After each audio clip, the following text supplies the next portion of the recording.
They agreed when it would end. The argument's all done. And then there was silence at last. They couldn't agree how it would end, though. Not until my mother, the doomsayer, walked in, her tome tucked under her arm, and she told them a snake would swallow the world and plunge us into darkness. Then the world would be reborn. A new world. But first it would end. And they had all agreed when. But it didn't. There has to be more to it. Where does the snake come from that swallows the world? What happens as we're being swallowed? Why did it not end when it was supposed to? The snake must come. My mother was never wrong. And when it does, there'll be no stars for me to read.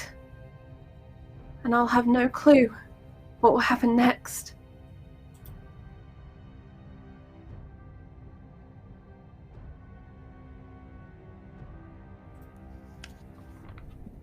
Hello, and welcome to the Hellfire plot.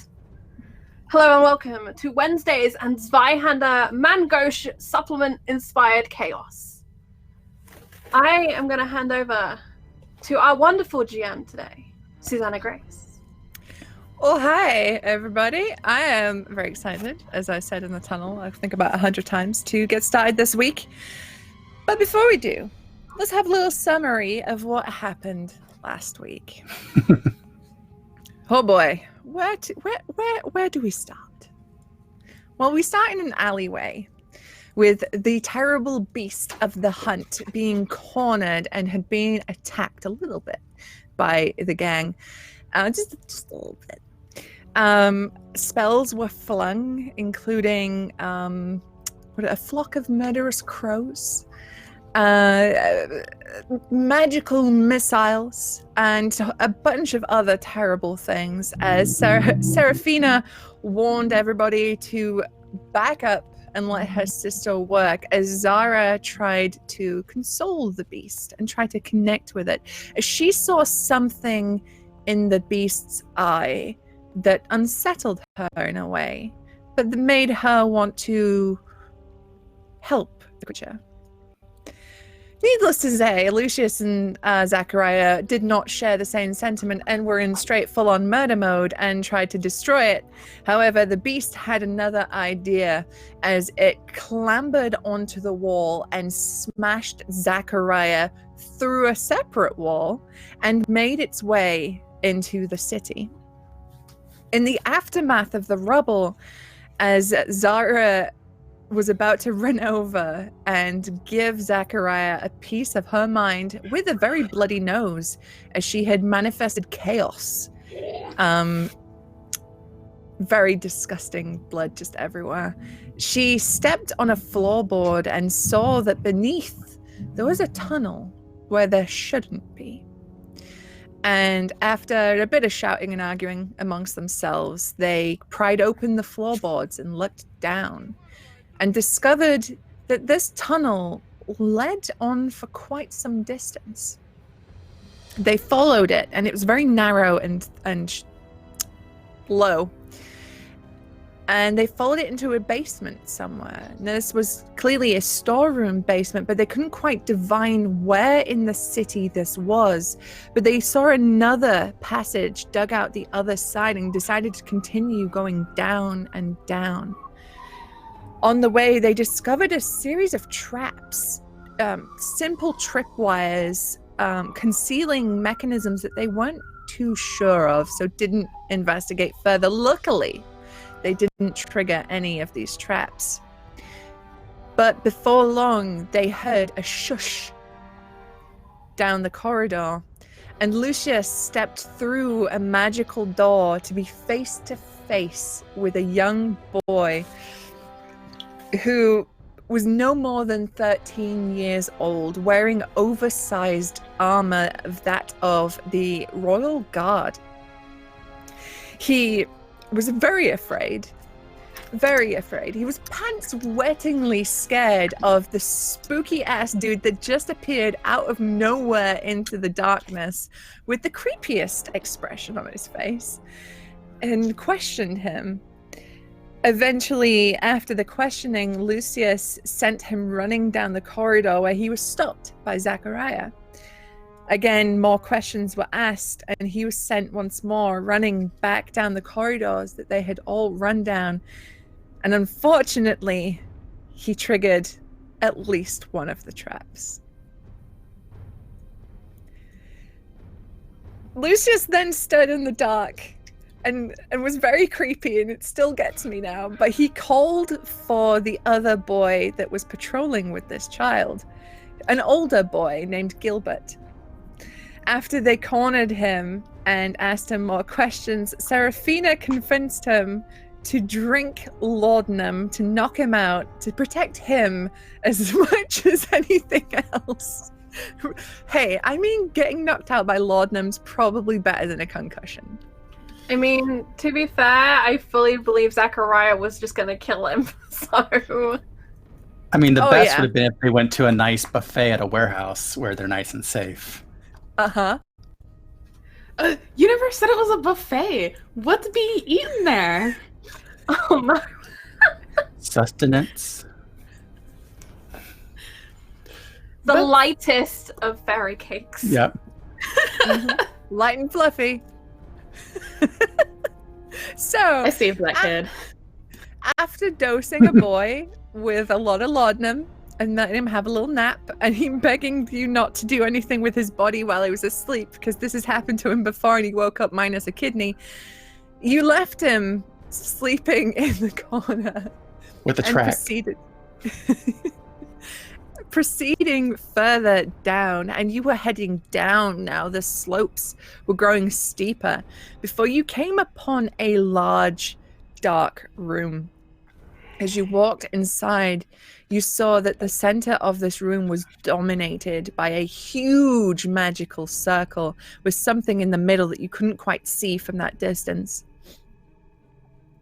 After taking some time to look at the circle, you realized that this was involved in some sort of summoning ritual, and you were considering how best to destroy the circle, to disrupt it, to make sure that you were unaffected by the magics, when Lucius once more opened his magical door and popped into the middle, whereupon he saw the body of an elven man dressed in a white sort of shroud with open at his chest, which his chest itself was open, and his heart seemingly removed.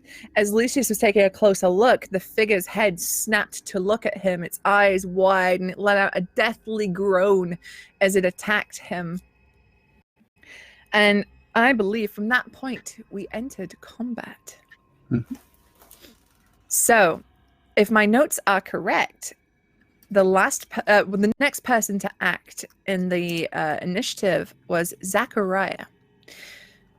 Now, on Zachariah's turn, you hear him muttering something to himself, and he's seemingly inspecting something as he, in his typical old man Zachariah voice, is like, "What? What is that?" And the ground opens up beneath him, and he disappears. Oh, there you go. You don't need Jay. Hire me instead. Zachariah disappears into blackness in front of your eyes. Now, gotta be honest, did lose my initiative tracker from the last time we did a fight, so I would like everybody to re-roll initiative for me, please, and we will just start afresh with the initiative. So I need to roll. Initiative is a D10 plus your initiative bonus. It sure is. Thank you, Charlie. You're welcome. So, Plus 9 for me. That's an 8 for you, Jordan.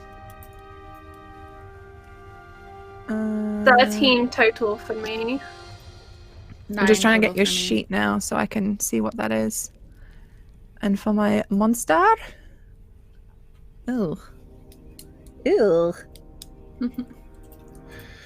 So I have plus 8, So that would be 16 for me altogether. 16 for Lucius. Okay, so what did you get again, Jess? 9. 9 for Sarah. And what did you get, Charlie? Sorry. Lucky 13 again. I'm pretty 13. sure that's what I had last time as well, because I remember making the same joke. All right, so at I'm the original like that. top, so original, the most original. And then Sarah. Okay, so at the top of the round we have Lucius. What are you gonna do, my friend? So this thing had just swung at me. It had, yes. It was like grappling with me. So had a torch in one hand, so I'm going to try to roll away from it, but jam the torch into the covering that it had and set it on fire as I move away. Because you said it had a big like robe on. Yes, it does. It's wearing like a shroud. Okay, so what we'll do? Did it successfully grapple you? I can't remember if it managed to grapple. I think it probably did. Yeah, I seem to remember it grabbing hold of you. All right, so what you'll need to do then is we'll need to have a Let's have a look. What test is that?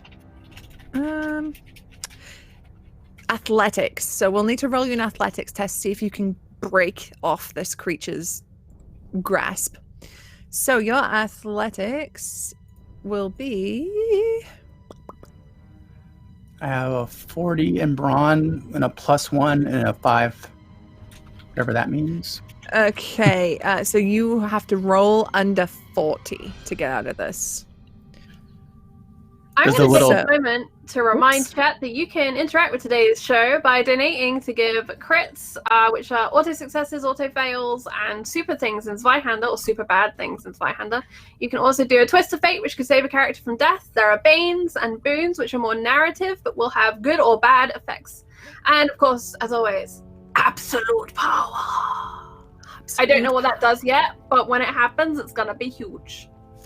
Do I not add the 5 to the 40? No, that's your bronze bonus. Brawn bonus. So when you're like hitting things, or you add that things.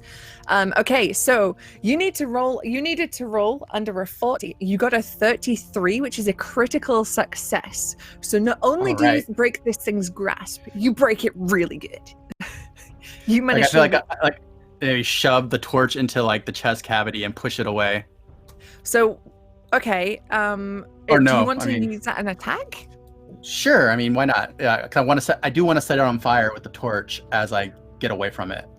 So that could be the attack that tries to do that. Okay, so let's roll as an attack. So thank you so much for those bits, Rage Cage Rugger. Let me know who that is for. I think that's going to be a crit for someone. All right, so we will be rolling a melee attack at the beast. That's your combat. So we need to roll under a 41 to successfully hit this thing. So let's see if we can do it. And that's a crit for Jess. That's a 94. It didn't happen. That's not it. No. Use a token. Reroll. That's true. These tokens are available here if you would like to reroll. Let's use that just to reroll. All right. That. Nope. I like my dice better. All right, so I did do it. Okay, so but I did disengage from it though. You did break out of it. So if you want to like move back, you can do that. So we'll say breaking out was an AP, attacking it was an AP, even though you missed. So yeah, I was kind of backpedal from it. Okay, so you back up, and I'll say because you critically succeeded in breaking its grasp, it doesn't manage to get like any sort of opportunity attacks on you for like, trying to get out of its range. So you just managed to back up away from this creature and just get out of there. As he's backing up, Lucius looks over at Zara and he's like, "Is this another pet that we should take care of?" I don't know what it is, but be careful of the circle. And she's like eyeing the floor as Lucius is like just freely backing up in this space. Uh-huh. All right, so that will actually now bring us to Zara's turn.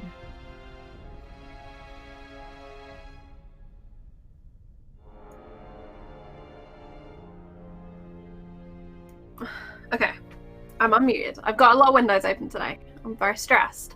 Zara, I think, is kind of watching in horror, not wanting to cross the threshold of this magic circle, not knowing what the creature is within it, or what should happen if it dies, or if we should, give it power. Like, she doesn't know what to do in this moment. And I think Lucius just sees her kind of running around the outside, the circumference of this circle, kind of looking for clues, looking for something to do, trying to get a good angle in case she can cast magic at this thing.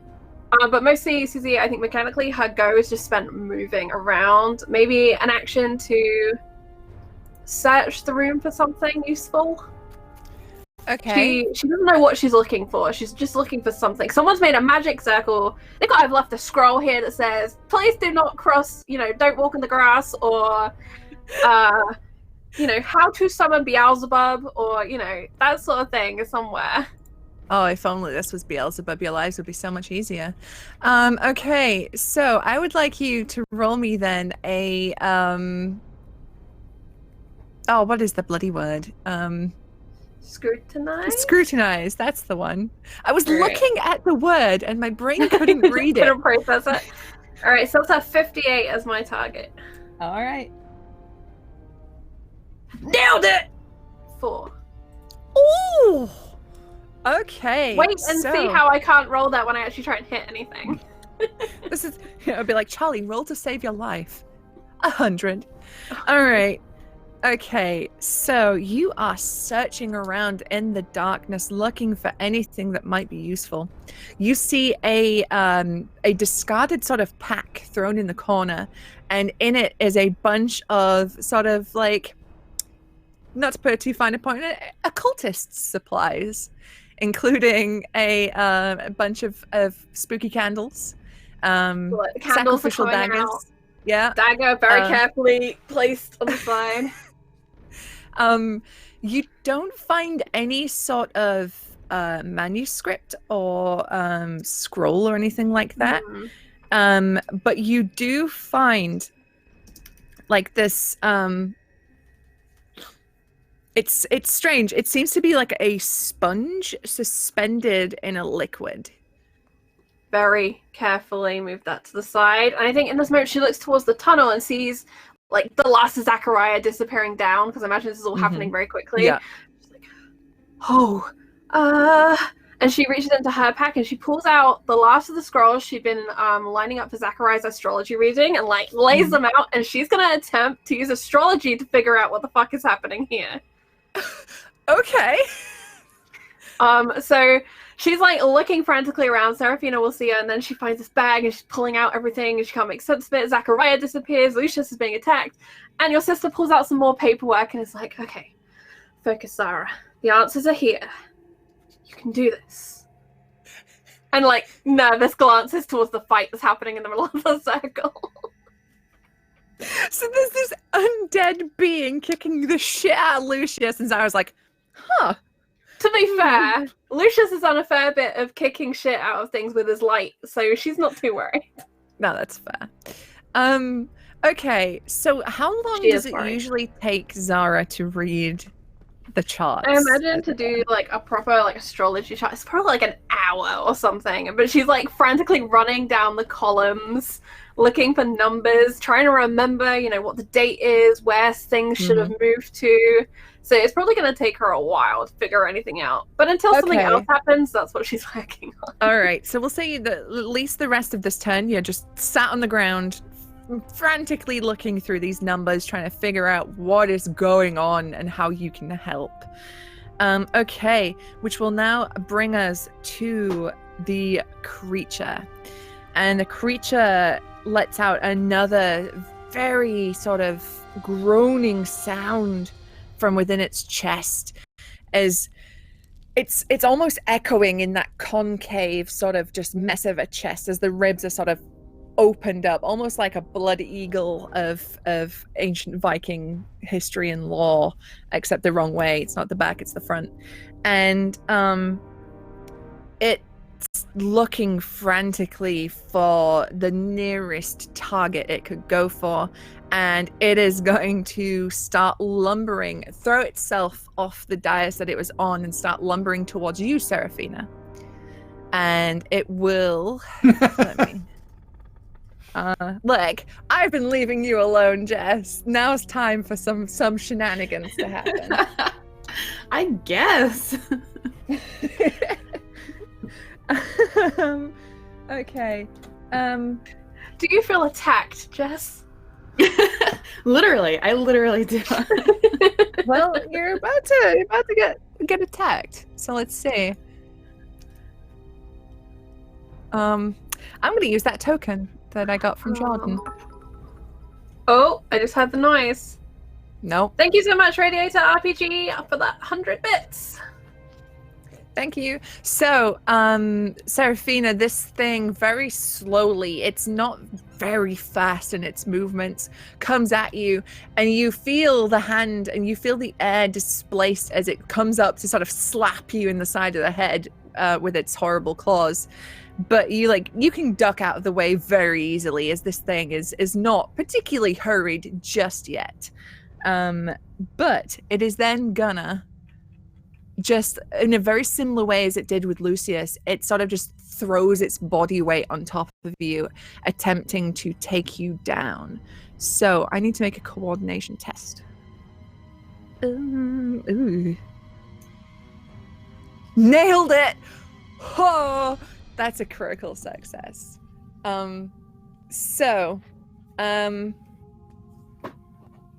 If it's a crit, then if it's normally a crit attack, you don't get to block it because it's a crit success. So I would say with this being a perilous stunt, critically succeeding, this thing just lands on you and you both tumble to the ground as it just bam on top of you. But it can't hurt you just yet as its attack missed. But you have this thing and you can see its face. It's twisted and contorted in pain. Its teeth are bared. And you can see it's this elven man. His eyes are sunken and his hair is very limp and plastered to his head. He doesn't seem to have been dead for very long. He looks relatively fresh besides the chest being, a whole mess. You're getting covered in blood. It's horrible. As he's just inches from your face. It is now actually your turn. Gross. So first I definitely want to get this thing off of me. Okay. So you are currently knocked prone. So what I would say is you can use 2 AP to get up if you'd like to.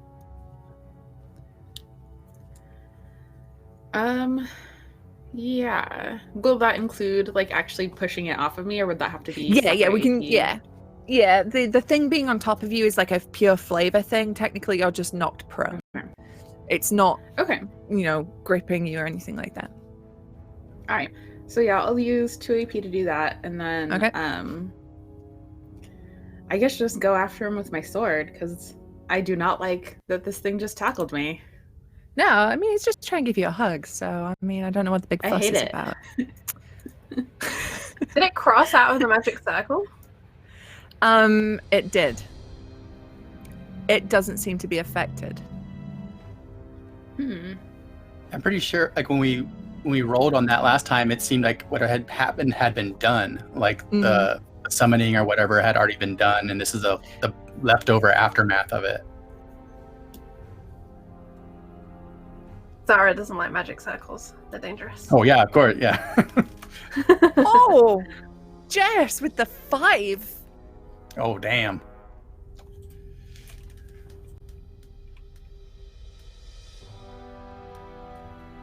Uh, 12 is the total, I believe. 12.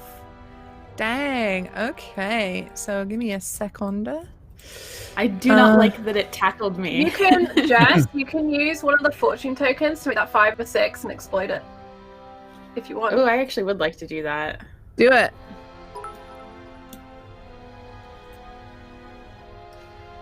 300 bits from, sorry, that name is really tiny on my screen. Cecil Rules, Jordan Drools. Wow. Wow. Wow. You know what, for today, Cool. let me know if you want that to be a crit success or a crit fail and who to. Why not? Let's do this. I like it. I like it very much. Oh, this is also vicious, and it says on my notes 1d6 chaos die to determine whether you injure it. Is that a separate chaos die on top of it? Yep. Yes. And is that something that I can use my crit success that Cage bought for me earlier to do? Sure. Yeah, if you want to, we can make sure you injure it. Yeah, Yeah. I would like to injure it. Okay. This seems important. So what was the damage total to begin with? 17? Okay. Bloody hell. Okay. So it moves down to moderately wounded, and then you've used your crit success to make sure it's wounded.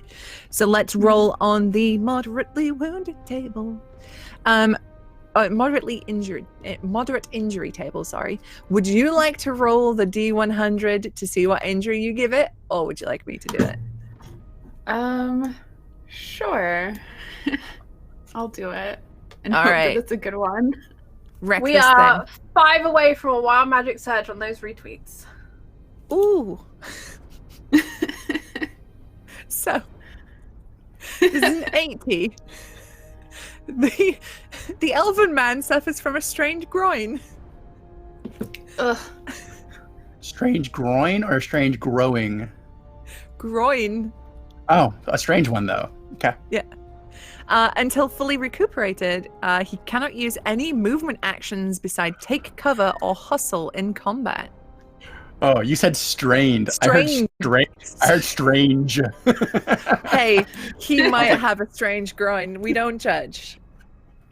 I was just wondering Okay. how mechanically that was going to affect the game. Yo, this dude's got a funky phallus. He's got like a minus 10% to all rolls. All right. Oh my god, Funky Phallus is so my cover band for something. I don't know what, but just something. It's the name of my You got- band in college. Yeah, you guys opened for mucous membrane. Oh! Uh, Told you, folks, in the tunnel, weird energy today. Okay, so as you hit this creature with the sword, you sort of push it back, and his leg slips back in a strange way, and you can almost hear the muscle tear in his groin as this Yikes. creature suffers an injury. It howls in pain and confusion and groaning as he's hurting a bit. All right, I will bring us back to the top of the round with Lucius. So, Lucius had kind of stepped backwards a few steps and kind of put the table in between him and the monster, and he sees it attacking. So he kind of just slowly, almost like disinterestedly, but not, like, kind of walks in a circle around the pedestal, trailing his finger on the top. And as he trails it, a piece of a light drawing of light appears in the shape of like a square. So he's gonna cast the Rin Chaos again on the creature from behind. Okie dokie. So And if it we need succeeds, to... I'll describe how it succeeds. All right, we need to roll an incantation test. So that is going to be a target of 57 or under to hit. So let's go. Well, it's a 23. That's successful. So as he's drawing the square of light, it kind of starts to fill in till it's like a pane of almost like glowing glass that then lifts up off the table, and he kind of just like flicks his hand and it shatters into pieces and all shoot towards the back of this creature, which is Nice. 2d10 plus WB, and if it's abyssal, it catches on fire. Okay, so 2d10 plus 4. That is a 12. All right. That's enough to bump it down one on the tracker. So, It is now seriously wounded, which means I roll. What was it? I roll, is it 2d6 to see if it gets. Yeah. I roll 2d6 to see if it gets an injury. So we're looking for 6s here. If we get any 6s, it gets an injury. Oh, it gets an injury. All right, so let's roll a D100. A 92. Double groin. Oh, okay, that was so close to being a grievous injury instead. 93 and up is grievous. Okay, so you let forth these shards of light and they rip into his body. And Seraphina, you're almost blinded as you see this light hurtle towards you, but embed itself in the back of this man. And you see his left shoulder just explodes and tears from his body. His arm still hangs there loose and limp, but it is just ruined. His shoulder is just a mess. And one odd thing about this light is that as it hits and stuff, you would think you would feel like a warmth from it, but instead you feel like this moment of like intense cold coming off of it. And Lucius is looking with like this look of more hatred in his eyes at this creature than you've ever seen like him look at anything.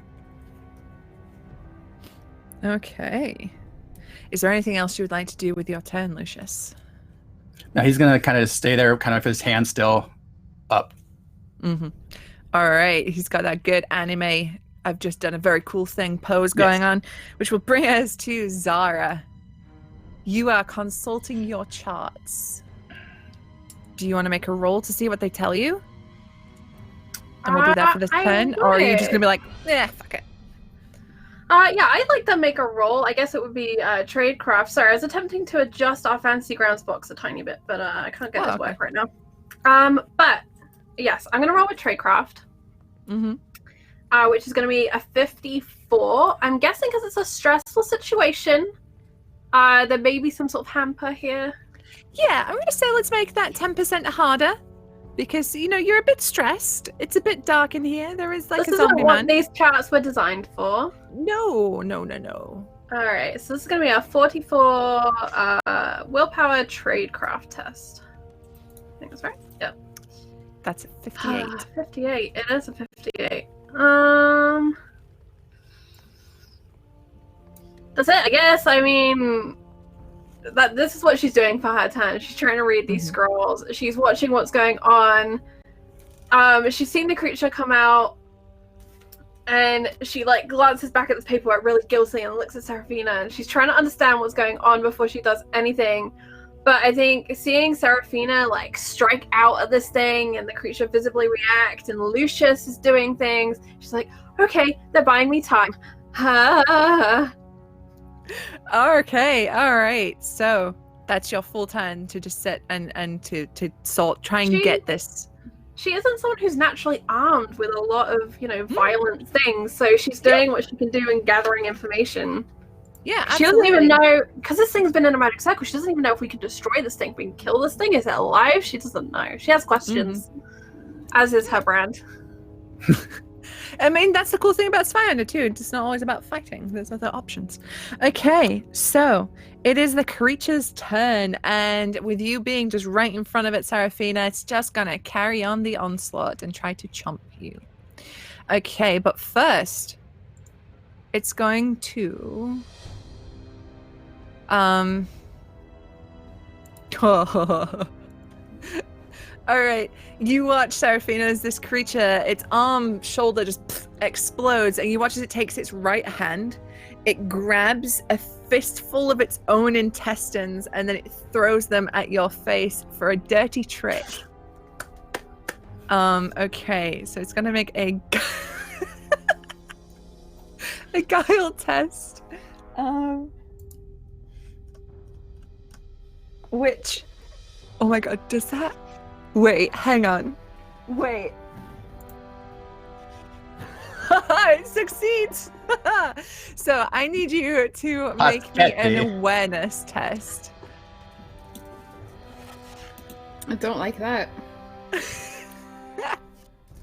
Do you like the paschetti? Oh, my target is 37 on this.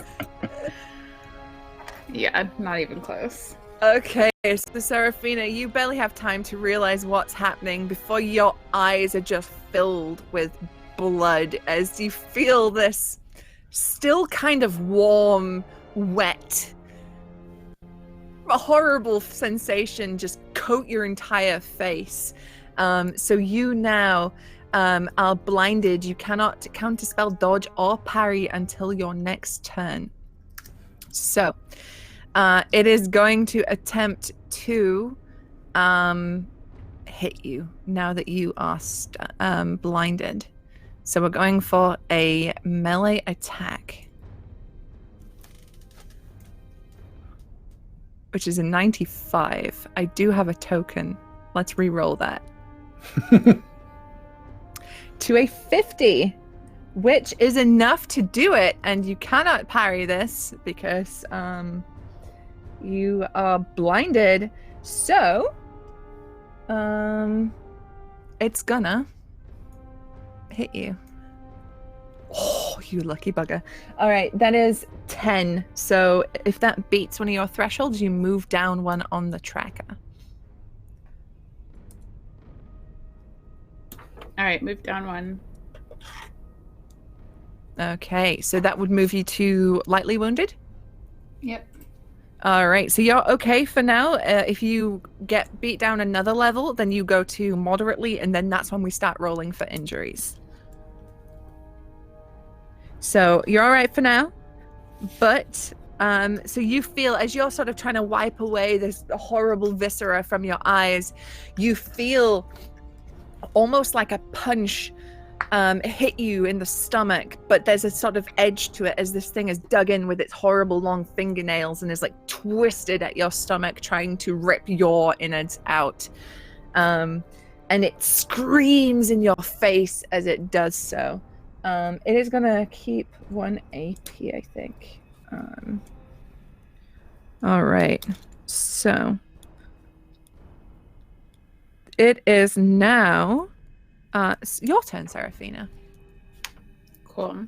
So that now that it's my next turn, does that mean I'm no longer blinded? Yeah. It's so you are the way that works is if you get hit by a dirty trick, then you can't dodge, parry, or counterspell until your next turn. So right, your next turn is now. So you wipe it away, and you can kick his ass. I wipe its gross intestines off of my face. Mm-hmm. And I think first I'm going to use inspiring words to try to help the rest of my team also feel a little bit better, because I feel disgusted by everything and honestly very, very upset. And basically just say, we gotta kill this thing. This is not okay. That's how inspiring I feel right now. And that is... I feel like this is the Mike Wazowski, put this thing back where it came from, so help me.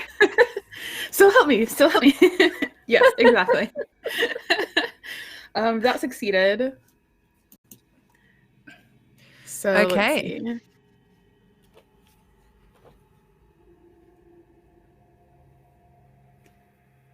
see. So you all increase damage and peril thresholds by +1 and +3 to your initiatives. All right. Okay. That isn't actually going to affect the initiative order. Okay. Because Charlie's roll was just that low. I rolled high. And then next... No, sorry. No, Jess's roll was just that low. Sorry, never mind. Sorry. Yeah, that makes sense. It was a very low roll.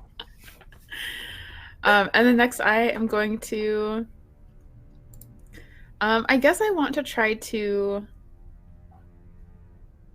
take it down. Okay, you're gonna try and do a takedown? Yeah. All right, sweep the leg. Let's go. Nope, never 62. mind. Just kidding. All right. Okay. Just kidding. I think maybe you go to sweep the leg, but you kind of slip a little bit on the intestines and you don't make contact. Yeah. In that case, I guess I'm just going at it with my sword again. Okay, so yeah, that would be all 3 of your AP. Yep. All right, let's go.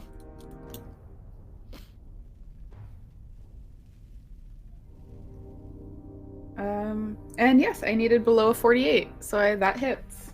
Okay, it did save an AP, so it's going to attempt to parry you. So let's see how it goes. It parries! Because I'm rolling like a god. Sorry, Jess. I think you come at it with your... No.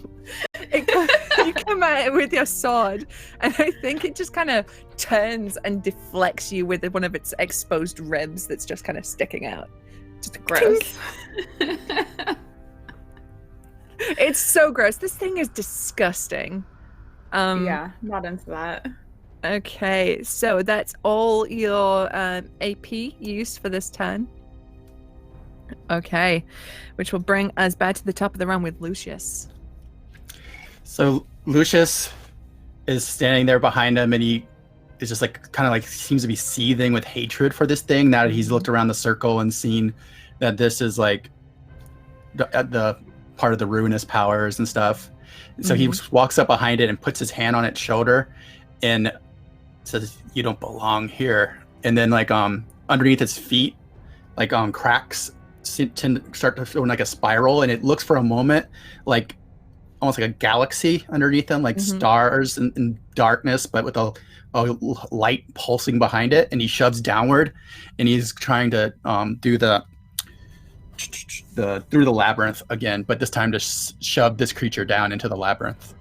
Okay, so it's an incantation test from you. That is going to be a 57 as your target. So let's have a look. 53, you succeed. Dang. Okay, so this door opens up. Are you doing it beneath the thing? I'm doing beneath it, but I'm doing it this time. It was like he didn't draw a door. He kind of just like the ground almost became like just opaque and like porous, but like with the bits of these really bright stars, almost like for a second the veil between reality was really thin, and he shoves it down through it. Yeah, I love that. Okay, so Seraphina, as you're sort of recoiling, still trying to get some of this gross shit off your face, you watch this creature just disappear into nothingness in front of you. And you see immediately behind him, Lucius stood there with this look of pure hatred on his face. And then it just like disappears. So it'll be back in 2 minutes, and it'll have fear. I got fear. All right, so during this 2-minute period, we're going to drop initiative. And do you think? I've nearly got it. It's here. It's somewhere in here. Paperwork. Well, that creature will be back soon. I can choose where it comes back to, though. Can you choose to bring it back, like, inside of the wall? I don't think you, like, out of character. It has to be somewhere like, you I totally can would see. love to try. Yeah, I would love to try to do that, but I could have to be able to see it, though. So I could let it come back up there, and I look towards the vaulted ceiling. That might not be the worst thing. Maybe see if it'll like fall to its death or something. But Zara, what have you got? Do you know what this is? Do you know anything? I don't know, but if it falls from there and dies in the circle, I don't know what effect that might have. The ritual's done, but the circle is still here, so it's unbroken. It's still powerful. And she's like hardly like scanning columns of numbers. Then why don't you Why break don't you it? go to the hall and make it come back, like where it will activate one of those traps? Didn't we hear those traps go off, though? I mean, there We were heard multiple one of traps, them. though, right? Yeah. Yeah, we only heard one go off.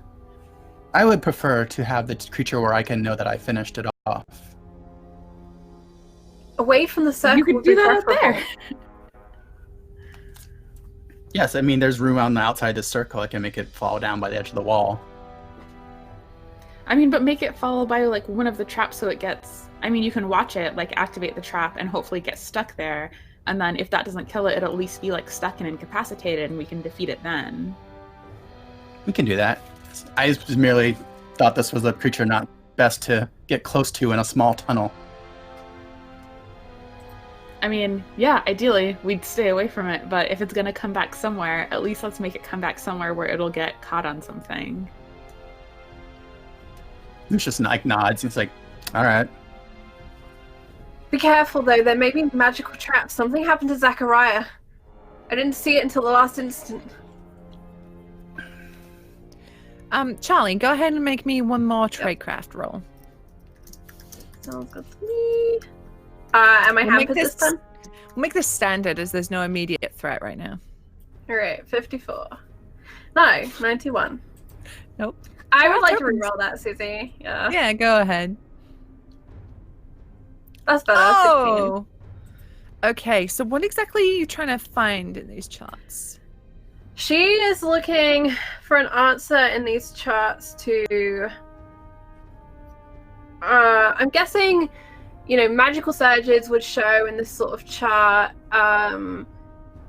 It's the start of being able to craft a dooming, a part of starting to come up with an abstract outcome for an event, only she's looking at a very specific event. So instead of asking, how does this person die, it's, how does this moment in time end? And she's looking at, the next hour. And she's focused in on her own chart numbers as, a guiding pinpoint for this. And I think she also knows Seraphina's numbers. I imagine she does. So she's probably woven that in too, to try and create a triangulation of this moment with a magic circle, with us two here. What is the information that I can abstract for the outcome of this point in time?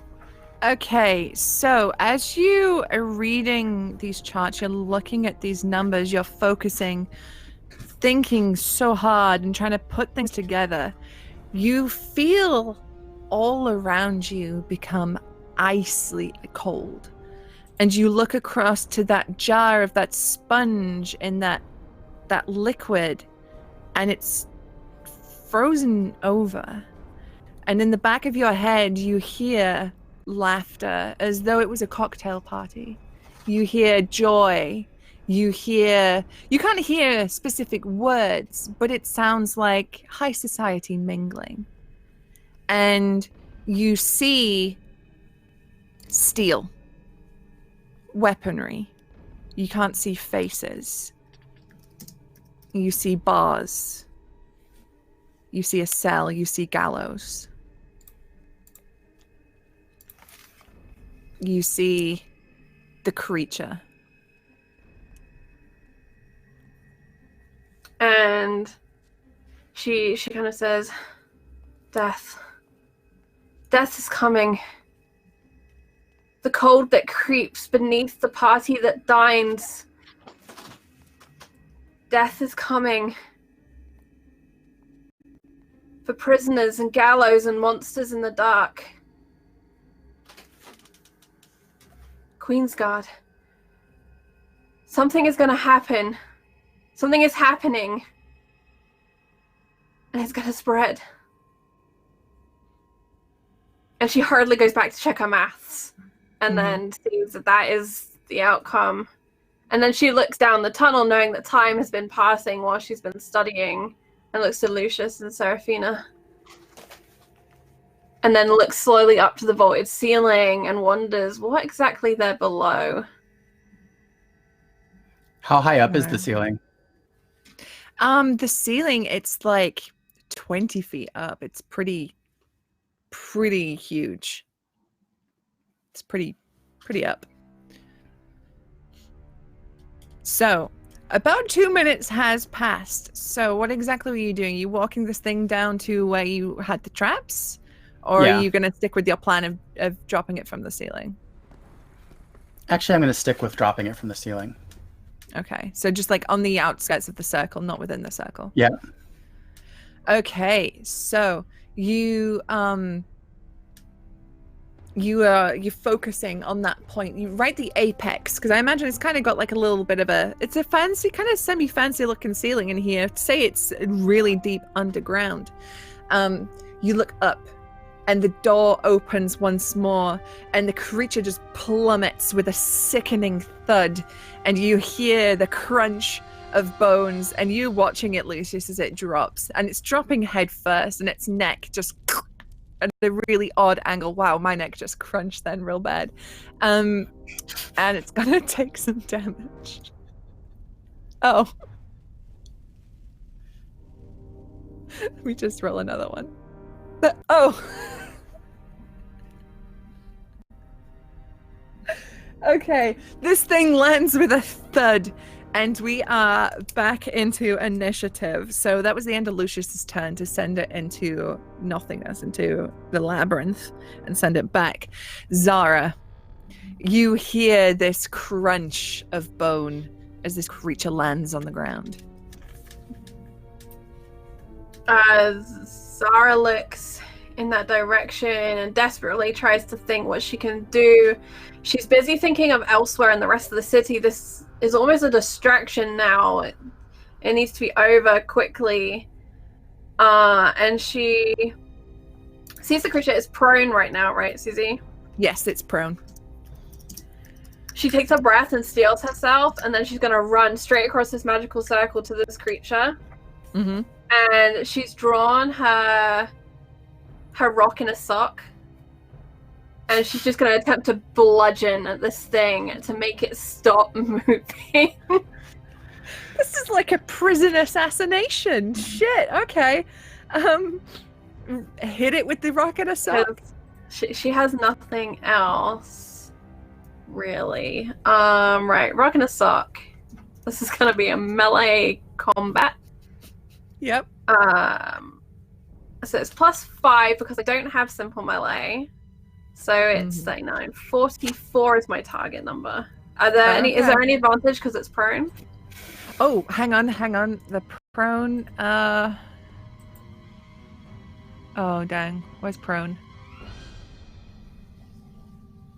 I think there is. Let me see if I can find it real quick. Just bear with me while we look at this. I think it will make it easier for you to hit it. The thing is, she's running across, she's just chanting over and over to herself, death is coming, and you just see this sock slowly whirring up in her hand. And she's busy thinking about this party and trying to process like the clues that she'd been given, see if she could really like pinpoint something, and she just sees this creature and it says distraction and it needs to stop.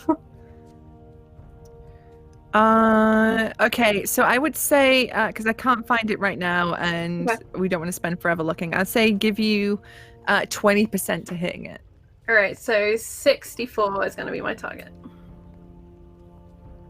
68! Zara!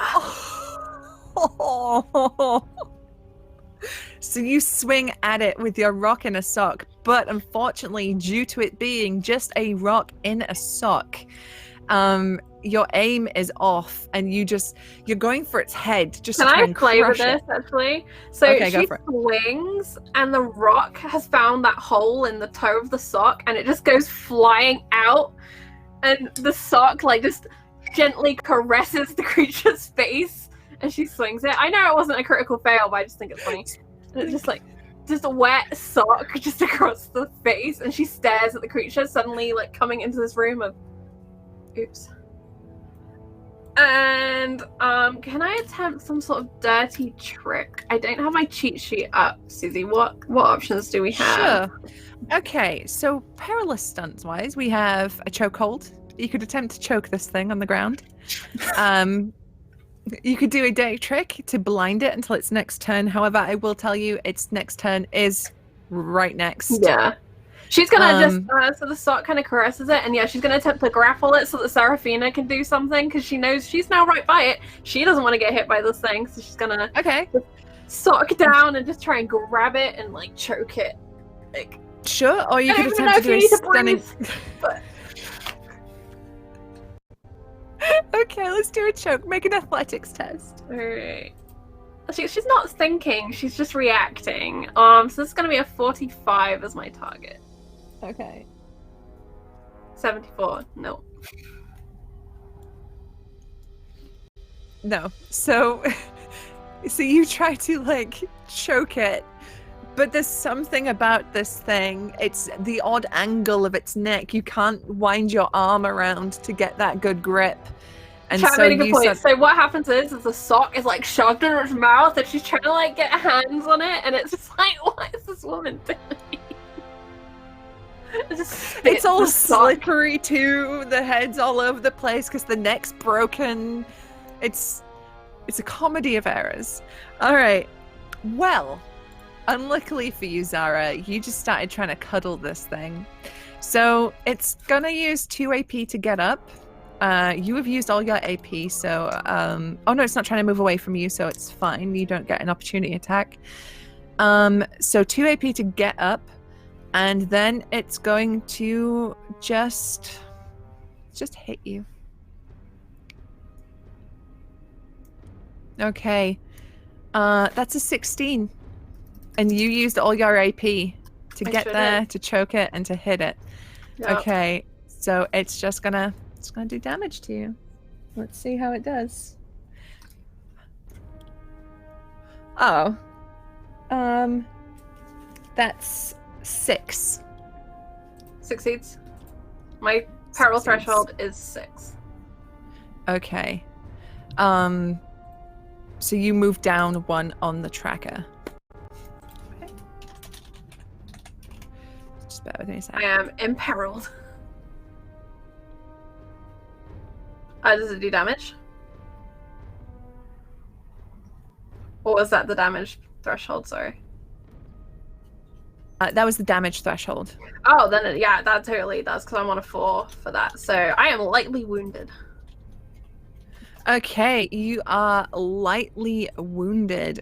So John is just informing me that the creature is feared. Have you got the definition for fear there, John?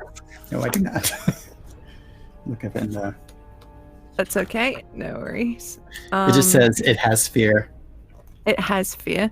Okay, well, if I is there have... an index here? No, there's no index. This is entirely flavor, but anyone watching will see Zara kind of scrambling for something in her pocket. Okay. It's like this creature's like getting a hold of her and doing whatever it's doing to her. She's like scrambling for something in her pocket. All right. So while we're looking that up, Seraphina, it's now your turn. You can see this thing going after your sister. What would you like to do? I don't like that. But it's not currently grappling her though, right? No, but it has just sort of lunged at her, and you can see that it's sort of scraped across her body with its horrible claws. So this,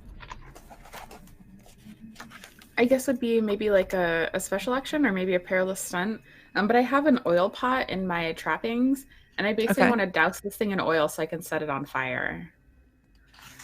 Ooh, okay. Let's go for... Let's do this as a dirty trick. So if you do this, you'll blind it, but then you'll also coat it in oil. So make me a guile test. Let's see, my target is 46. Okay, wow. There are 2 tokens left. Yeah, but there's also 2 hours left. I know. We've gone through so many tokens already. This is when I really wish I had the phone PDF downloaded so I could just look up fear on my phone PDF. Meanwhile, well, that wouldn't really help you because unless you're searching through the whole thing, because there is no fear. There's no fear in the index. Indexes, no. If any of the Zweihander crew are in chat and happen to know where the conditions are noted, please let us know.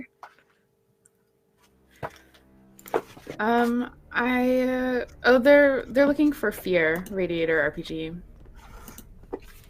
I guess I will try to do Litany of Hatred since the oil pot didn't work. Okay. Which is basically she's just like swearing and cussing because she's so mad that it has attacked her sister, and she feels useless right now because nothing she's doing is working. Oh, all right. Oh, good. 17. 17. Dang. Okay. So you just unleash this litany of curses at this creature. As you do so, it doesn't seem to take any notice or effect. Of course. It doesn't even like go, huh? It is just... And Zara, you can see this, like its eyes are just completely blank by this point. Okay. Then I think I would like to try to do a. So I already did a dirty trick or a perilous stunt and a special action. I guess just another attack. All right, hit it. Finally, Ooh. something lands. But does it have an AP to dodge or parry? No, it's not combat taste. Wait. What did I do? No, I used 2 to get up and 1 to hit, so it doesn't have any AP. You can just hit it for free. Oh! Get it! Do it! This is Oh, my I thought it was second favorite thing about Zweihander, exploding dice. I love exploding dice.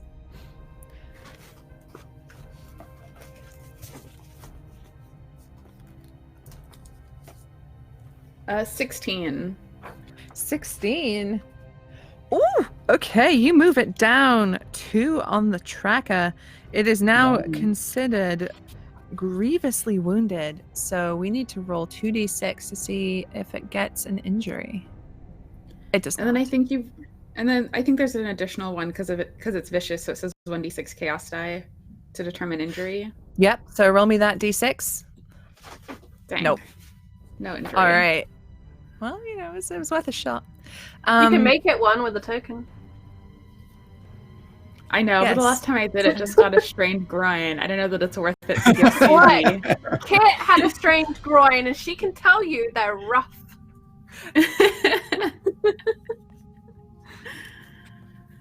I'm sure this zombie man, if that's what he is worried about his aching groin. Okay, is there anything else? Oh, you don't have any more AP. So that is your you've turn got- done, Seraphina.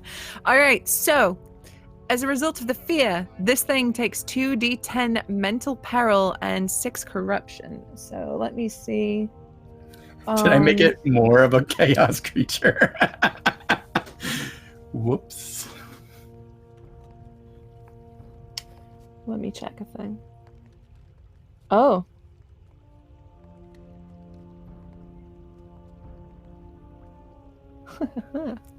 It has no effect. Okay. This creature has no brain. Well, it does have a brain, but it's not active. All right. So, it is back to your turn, Lucius. Lucius kind of like looks at it because he was expecting it to kind of like run off. Mhm. And instead he just kind of like tightens his fist and he's like, "You do not belong here. Who are you serving?" And then he like opens his hand again, and all the little shards of glass of light that were embedded in it like start to like grind themselves and jut deeper into it. He's just Okay. casting ring chaos again. All right. So let's get that incantation test. That's a 24, which is successful. So that is 2d10 plus your WB. Is that right? Mm-hmm. All right. Let's see. If it's ever a critical success, it automatically sets anything on fire. Gotcha. 24 is not a crit, unfortunately. Okay. But that is 16. Okay, so Lucius, go ahead and describe to me what it looks like as you remove this creature from the mortal realm. So Lucius like has like a look on his face where it's almost like a look you have seen people in the market maybe who haven't eaten in a while, and there's a look of hunger and anger at the same time as he looks at this creature, and the light starts to dig into it, and little veins of traceries of cracks start to form across the creature's body, as if like drying mud was being fast forwarded but with light over it, and a light glows from inside of it, but instead of anything coming out, it seems to suck light in, if anything, and then the creature just ceases to be. Okay, so as this light is incredibly bright for but a moment and seems to then just sort of suck out all the light from the room, this creature just crumples on the ground with a very sort of, without much ceremony, this thing just collapses.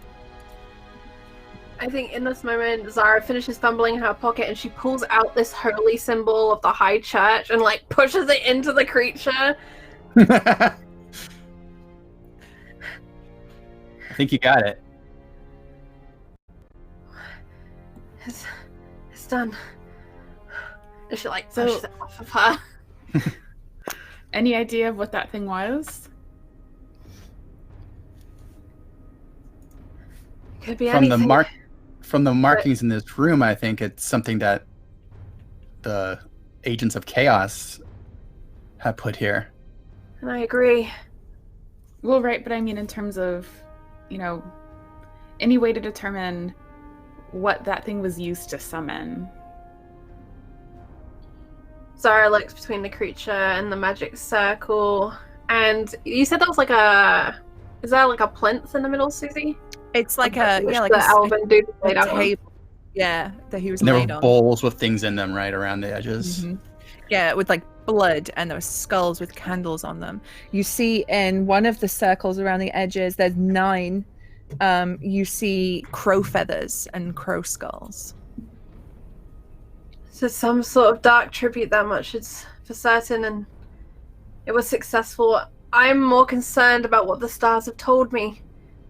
There is more death coming. Eternal cold. And the monster.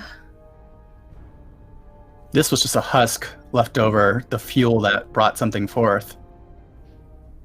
The echo of what actually was here. Right. And what does- was here is this now have- out there. I think the Are Queen's there any in traces danger. of like where it could be, or how to send You think whatever that- this was used to summon back? You think the queen is in danger? Why do you think so?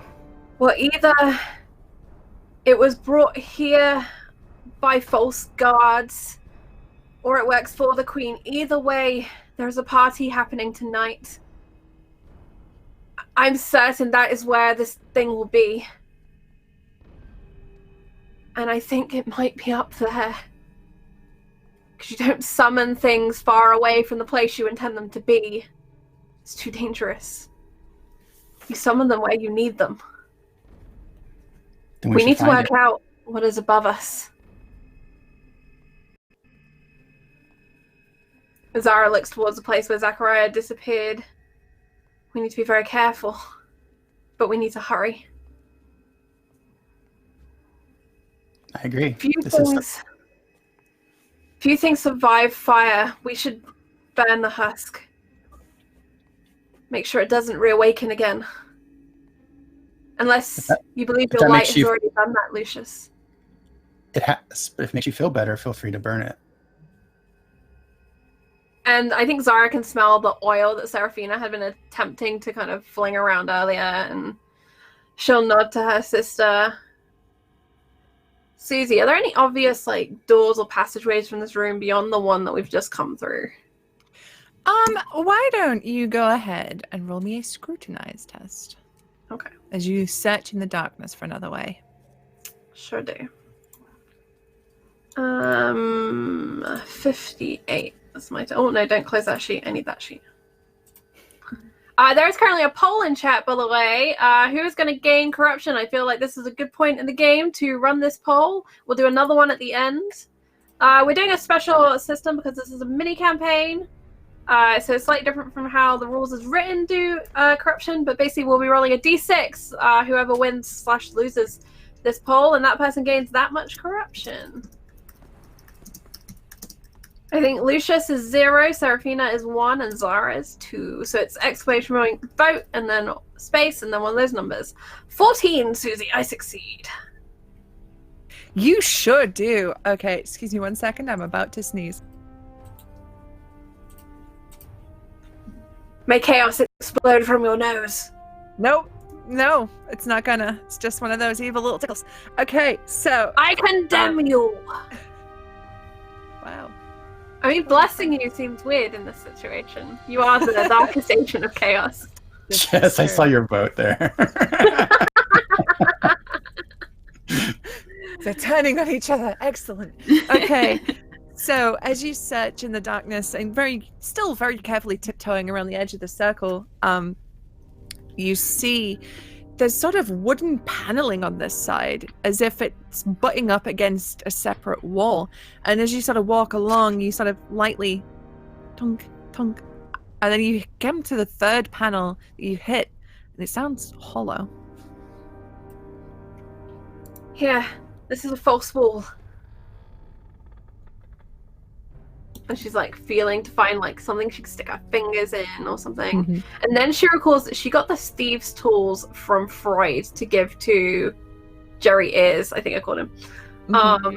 And she's gonna see if in there there's like one of those micro crowbars or something that would like leverage. I don't imagine I got like a full crowbar, but maybe there's something. Yeah, but like a little one. Yeah, like so you feel the steam. Now you're aware that this is a false wall. You feel around the edge, and you pull out this small little crowbar, and you jam it in, lightly pry. Famously strong as Zara. Famously strong, same as Charlie. Famously strong. You hear almost like the creaking and cracking of wood. Sorry, Charlie. As you pop this panel loose with a very satisfying pop. I think she almost jumps because she's been trying to do it really quietly as well, and like it gives her she like catches the panel so it doesn't go tumbling away, and she looks back towards Lucius and Seraphina to see how they're doing. What are Lucius and Seraphina doing? Lucius is kind of just sitting there watching her do this. And he's also had been walking around the circle as well, trying to see if he can, after now there's no fighting, figure out more which of the Chaos Lords this was dedicated to. Mm-hmm. How about we go for a folklore test for this one for you, Jordan? So that folklore is a intelligence skill, and do you have any points in it? You do not, so we're going for 44 or under. I didn't roll that in the box. GG. A 40.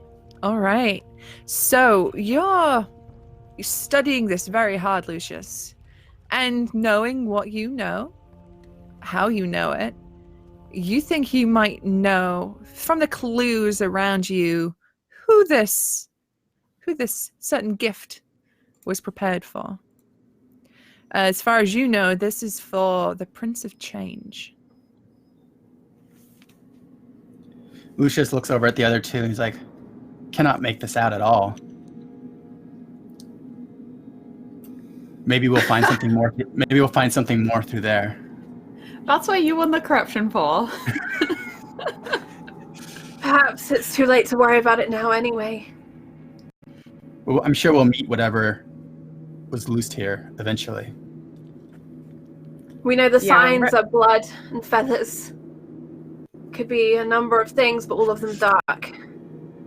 Yeah. And darkness is what I'm here to get rid of. So I say we follow this path, see where it leads. Yeah, let's get out of here. All right. As you are getting ready to head through this new shiny door that Zara has made for you, I'd like you all to roll me an awareness test. I'll roll for you, Jordan. I sat there waiting for everybody to roll. Did anybody succeed? No, but we are all bad, I think. I was thinking like, oh, Call of Cthulhu, spend some luck points, and then I remembered it's Wednesdays and that's not what we're playing. Nope. Okay, so you all slip through the doorway. Do you replace the wood behind you, or do you leave it open? You leave it open? Yeah, I think she just kind of stands the slat kind of to the side. Mm-hmm. But basically we don't know what's ahead, so we need a reverse option. Because we know what's back this way. Okay, so as you step through, you find yourselves in another cellar. This one seems to be quite stocked. There are clearly wine barrels down here. There's a lot of there's like huge sacks of potatoes and lots of fresh fruit and vegetables piled up in crates here. Whoever owns this cellar is clearly quite wealthy, as there is a lot of food here.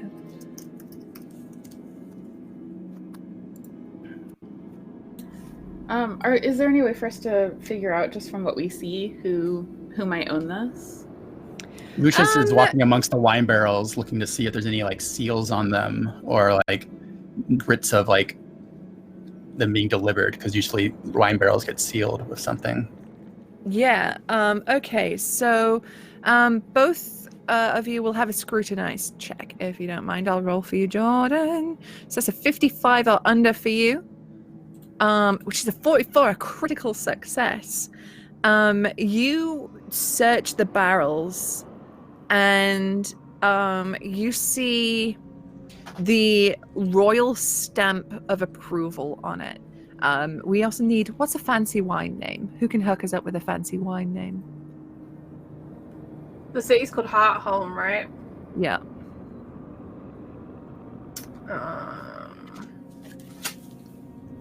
Heartholm Herringa. Sure.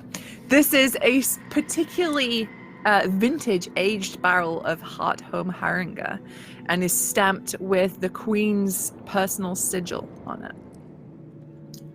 Lucius kind of looks over and he's like, I would say this is the do we know what the name is? Is it like a castle or like? It's a grand palace. I'd say we're inside the palace, judging by this. And as you're digging around, Seraphina, the amount of food, how rich it is, the types, the sheer variety in here, as well as like the good, as you can tell, this place isn't full of rats either, as you would expect with a cellar full of food. You get the feeling that, yeah, this might be the palace that you're underneath. Yikes. We probably should not be sneaking into the palace. There's a party happening tonight. Maybe they won't notice us. And Zara's gonna try and recall the signs that she saw and like the type of party it is, and then look around this storeroom, see if there's any kind of like aprons that are hanging up, and do the classic gambit when you're on a heist mission and dress up as like a waitress, like. All right. Okay. That kind of. Yeah. All right. On a hook near the door, you can see some aprons and like an overcoat. You see a bunch. She'll go to them, pull them down, and like throw them towards Seraphina and Lucius. Lucius is kind of holding it. He's like, what is this for? It's a disguise. Put it on. No one's going to believe that we work here. Why not? Do we look like we work in the palace? Regular people work you have in the one. palace. You have one boot on. And she'll pull it off, having forgotten that she was wearing the old manky haste boot over and shoved it in her bag. My shoes are fine. And she like checks her hair. I imagine they've got one of those great big like wocks hanging up on the wall, one of the beaten copper ones, and she's like using that for a reflection to like fix her hair up. And she pulls back a mass of her braids, and you can see like she has a choker on, which is actually fairly ornate compared to the rest of her clothing, which is simple. And she'll pull off her cloak and swap it for the apron. Just pretend like you fit in and people won't look at you. Do you really think whatever they've summoned is going to be in the midst of the palace? Wouldn't it be somewhere else in another cellar or something waiting? I don't know. Well, I mean, how else are we going to get there except by walking through the palace? What they summoned could be anything. It's true. Not all aberrations. And he like ties his apron on very like fastidiously, putting the strings around the back and then bring them to the front to tie them again in the front. A professional. Would like to just point out, Zara, your face is still covered in blood, as is yours, Seraphina, as you had intestines strewn about them. Cool, definitely gonna try to wipe that off. And if she can't find any like bottled like water type liquid, she'll open one of those really expensive bottles of like white wine and just use that as a liquid. Yeah, to, like, there is no mop it water off. down here, as this is a sort of, it's like you gotta get your water storeroom. from It's a dry wells still at storeroom. this time. Yeah, it's a dry storeroom. So you head across to the wine rack, and it's all these beautiful vintages, and you pop off a bottle of white. Are we going for white? Preferably to wash her face. I think red is not going to help the blood situation. No, that probably would not help. No, and you just chuck it on your face and just rub. She'll Or how you? pour some out onto like a rag, maybe a bit of her cloak that she's taken off already, and just use that as just liquid to clear off the caking. Mm-hmm. Okay, so after both of you clean your faces with this lovely old vintage white wine, it's actual crime. I'm very upset. This is the worst thing you've ever done. You make yourselves look appropriate and head up the stairs. Oh shit, And- I have royal water in my bag. It's You like do? fancy magic water. I could have used that instead. Oh well, I'm using the wine now. I already said it. It's already done. Well, I mean, now that you look and smell like alcoholics that have just wandered out off the street wearing aprons, you head up to this door, and it's a thick door, wooden door with like heavy iron sort of ring on it to pull open. And it opens up into a large kitchen. And you can see a couple of people working in here, humans mainly. There's like a woman who's kneading dough on a great table at the middle, like a big island. There's a massive fire up against one wall, and there's a huge pot in it. You can see also like in there's like the gear for a spit. There's all sorts of like ladles and stuff and pots and pans hanging around it. There's like a young child who is carrying a bucket of water with a brush. There's other kitchen staff in here, and as this door opens, basically all of them turn to look at you. And Zara holds up a bottle, and she's picked up a second one. More wine for the guests. And she just walks through it as if she's meant to be there, just straight through the kitchen. All right, okay. Now this is not Hoping there's going to be a door in the direction she's walking. You gotta roll me a test for this. Okay. Let's go with a Let's see what have we got. I don't know if there's a sheer fucking balls What about test. guile? Yeah, let's go with guile. Guile test? Go with the Alright, guile test. 52 is my base. I'm gonna say this is challenging, as this is a small staff that knows each other. Alright, 42. Right, because it's 42. -10. Yep. Nailed it. Oh, a critical success. So as you said, I just stroll past the one woman who's kneading dough. She just kind of looks at you. She goes, I don't know you, do I? Are you one of the temps that brought on for the party? Big event. Needs a lot of people. Yeah, you got that this right. is Lucius and Seraphina. Nice to meet you. I won't remember your names. After you're done, end of your shift, you can come down. I've got a stew going on for the staff. Thanks. You better hurry up with that. They don't like to wait. No. And she'll grab like a platter to sit it on Mm-hmm. with like a couple of like wooden goblets kind of Yeah. situation. Or pewter, The I guess little- we were in a palace, so. Yeah, the kid has like come up next to her, and he's really being too nosy about what's going on. She just clips him around the ear and is like, "Get back to work, you little shit." It's like, and he like scampers off with his brush and his bucket. If there's And a tray of, like- playfully, Of like canapes, Lucius will pick it up and kind of like just fall behind, like, yeah, okay. Zara kind of turns to us and says, stand straight. You can't walk like that through a palace. And then she's like walks through the door. And the woman, she basically at this point, she's just like ignoring you as she goes back to work. And Lucius, as he heads out, looks over at Seraphine. He's like, "That's your second warning too," and then walks out.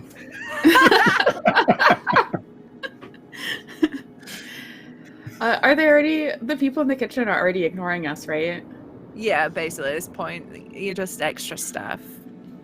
Is there anything in Seraphina just particular sort you're of like, no, Seraphina just shrugs, and since no one's looking at her, doesn't even bother grabbing anything to help with her disguise, and just like follows them out. Okay. All right, yeah. I mean, there is a tray of lovely baked goods just sitting there on the counter. Oh, well, she might take that just so that she can snack on them as they go.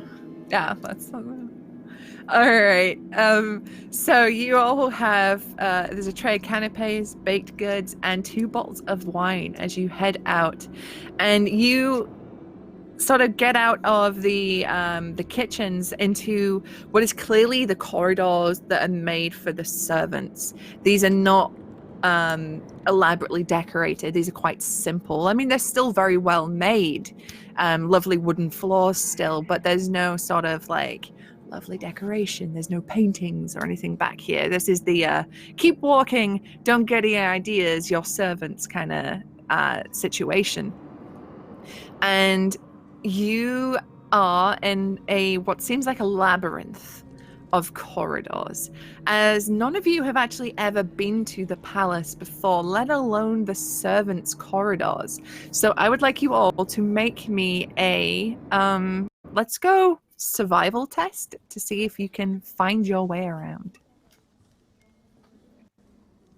Would it be possible for Seraphina to make a rumor test for, she's probably like chatted with people who work in the palace before who may have mentioned like, oh, I take this like super fancy route that no one knows about.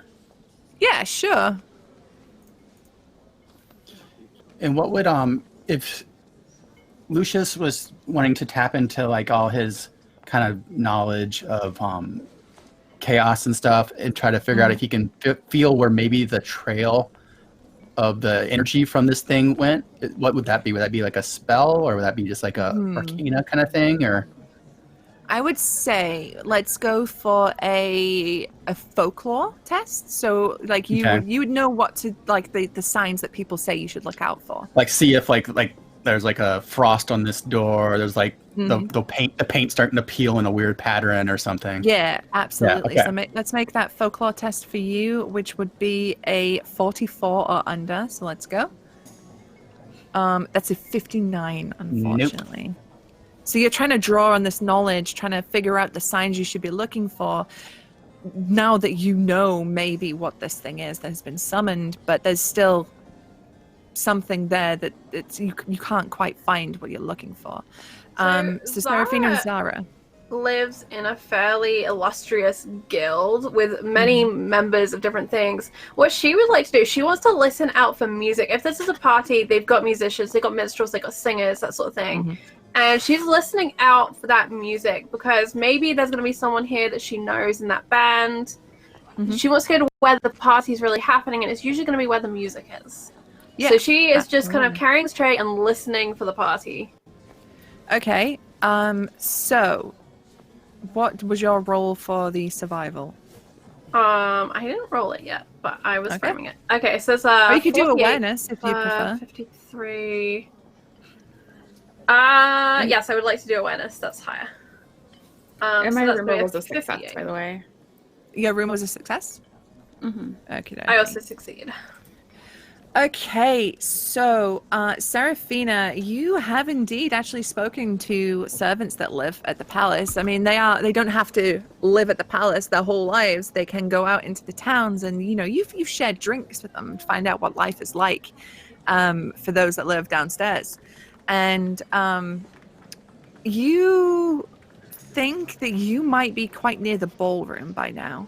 Usually, it's not that far off the kitchens because, they usually hold functions in there with food. So you need the food to be still hot when it gets there. So you don't want to be miles away. So you think you're pretty close to the ballroom. Zara, as you're listening out, you can hear the sounds of a small orchestra playing. They're playing quite an upbeat sound. And as you continue to walk down the corridors guided by Seraphina, you can now start to hear the sounds of the frivolity of the people talking, the music. Would it be possible also? So I know we're already in disguise as like waitstaff here. Mm-hmm. Would it be possible for Seraphina to have like heard what exactly this party is to know if it would seem suspicious if a bunch of like waitstaff rolled up, or if we need to like change up our disguises before we walk in? Does that make sense? I feel like it's probably pretty well known, especially since you've been hobnobbing it with people from the palace, that the queen is unmarried and she is looking for a suitor. This is a ball of sorts where people from across the land have come to connect, put in their proposals to scope each other out. This is kind of a grand royal affair. So it would probably make more sense to stick with waitstaff costumes because it'll be difficult to find like grand ballroom costumes. Mm-hmm. Yeah, everybody in here who's not a servant is going to be dressed incredibly fancy. Okay. Oops.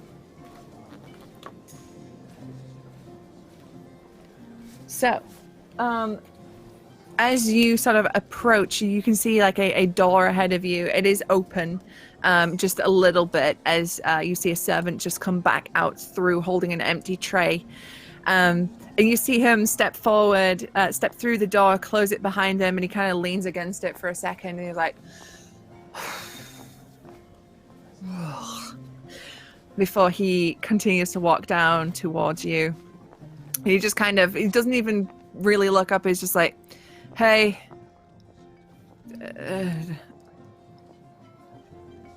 As he pushes Seraphina past. wants to stop him. Mm-hmm. Hey, we're temporary because of the, all of this that's going on. Yep. Do you work here typically? Uh-huh. Yeah. You're a regular here? Have been since I was 10. Interesting. Have you noticed anything unusual tonight? I mean, beyond the way some of them are dressed, no. Nothing out of the ordinary. It's just your average. Well, I mean, it's a bit special, isn't it? Because the queen's looking for a partner, but yeah, nothing too crazy. They haven't got that much alcohol in them yet, so let's give it an hour. We were supposed to bring these to the special secondary location. The We were what? told there was another meeting room that we had to bring these to. Where would that be? I guess maybe they're drunk already in there, but I don't know. I mean, the only way to get to the Queen's with the seneschal, and it might be funny, but you lot aren't seneschal types. You're the temporary staff. So who told you to take it to the it was this kid was in there. He's like eating some dough, and then he told us to go deliver this. Oh, look, you can't listen to Tim.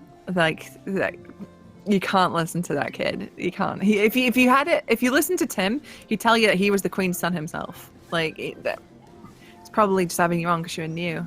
Did he also ask you for glass nails and tartan paint? Because he's pulled that one on a few. So where then shouldn't we go? Well, I don't want to accidentally stumble into the Queen's inner room. The dude yawns. He's like, well, I mean, there's not much chance of that, but it's upstairs. West Wing. All right, we'll stay away from the West Wing. Just wine and food for these people. Wine and canapes, and watch your asses, because they're grabby tonight. And he's got a very, sour look on his face as he says that. Right. Do you need anything else? No, we'll see you around, I'm sure. Lots of just back and forth through here.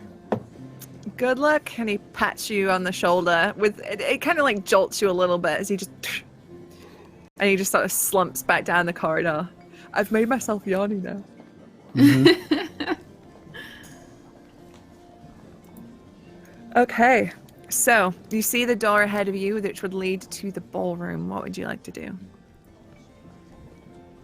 I would would like to tell the chat that they just need to do 2 more retweets to unleash a wild magic surge on this perfect time for wild magic to kick off, because that could never be the bad thing in the middle of the palace. Please do it in the middle of the ballroom. I need 2 right now. If you haven't retweeted, do it right now. Lucius kind of like looks over at the other two. He's like, should we go in the ballroom or try to find the queen's chambers? It might be worth walking in just to see if anything strikes us as unusual, though I'm not really sure what that would actually look like. Maybe someone here has seen something. Also, if these are cultists who are doing this, they may be carrying emblems or charms of their deity in some subtle way that they think no one will notice. So in those bowls, there were crow feathers and crow skulls. So I think that might be something we look for. Yeah, I think we should go in. I think we should Trinkets or pins. Yeah, I don't think we should try to talk to anyone inside the ballroom because that would look suspicious. No, we should do a quick circle and walk out. Wait. The signs, it was steel. I thought it was weapons, and then it was bars. Something about a prison. We should look for the signs, as you say. Maybe look to the guards. Because there were 2 Queen's Guards guarding that path to keep people away from discovering it. So something is amiss amongst the Queen's Guards, whether it's with the Queen's knowledge or not. Now remember, they're grabby tonight. And Zara is going to push it into the ballroom. Okay, so as you open that door and you push inside, the wave of sound just hits you all at once. You know that sound of just like voices en masse, all having their own conversations, just hits you like a truck. And you can see the little orchestra, and they're sat off on like a little stage, and they're playing just some quiet, pleasant chamber music as they're away, and you see a couple of people just dancing together in the middle of the ballroom. There are tables set up all around the edges, and you can see all sorts of people just sitting and talking, sharing glasses of wine, munching little hors d'oeuvres, and chatting amongst themselves, little horsey doovers. And it seems to be a party in full swing. And you are not regarded as you enter this room. Yeah, Lucius starts to wind his way through the people, kind of like with the tray out, like he's offering it, but kind of like when he sees someone who's going to come towards him, he kind of just turns the other way and goes around someone the other way, so all his hors d'oeuvres don't run out before he gets all the way around the room. So he's kind of like just doing a bad job of being a server, but just kind of like going through, winding through everybody and not really giving anybody anything, so he doesn't run out of his cover. In fact, like as you two see Lucius head off, you see like a young woman. She's like, "Oh, excuse." She's like trying to go for the tray, but he just turns and swerves, and she's like, "Oh well." And she's like returns to fanning herself. She looks incredibly hungry, and like she can't very much breathe in this corset. But she's like, "Oh well." And what would Seraphina and Zara like to do?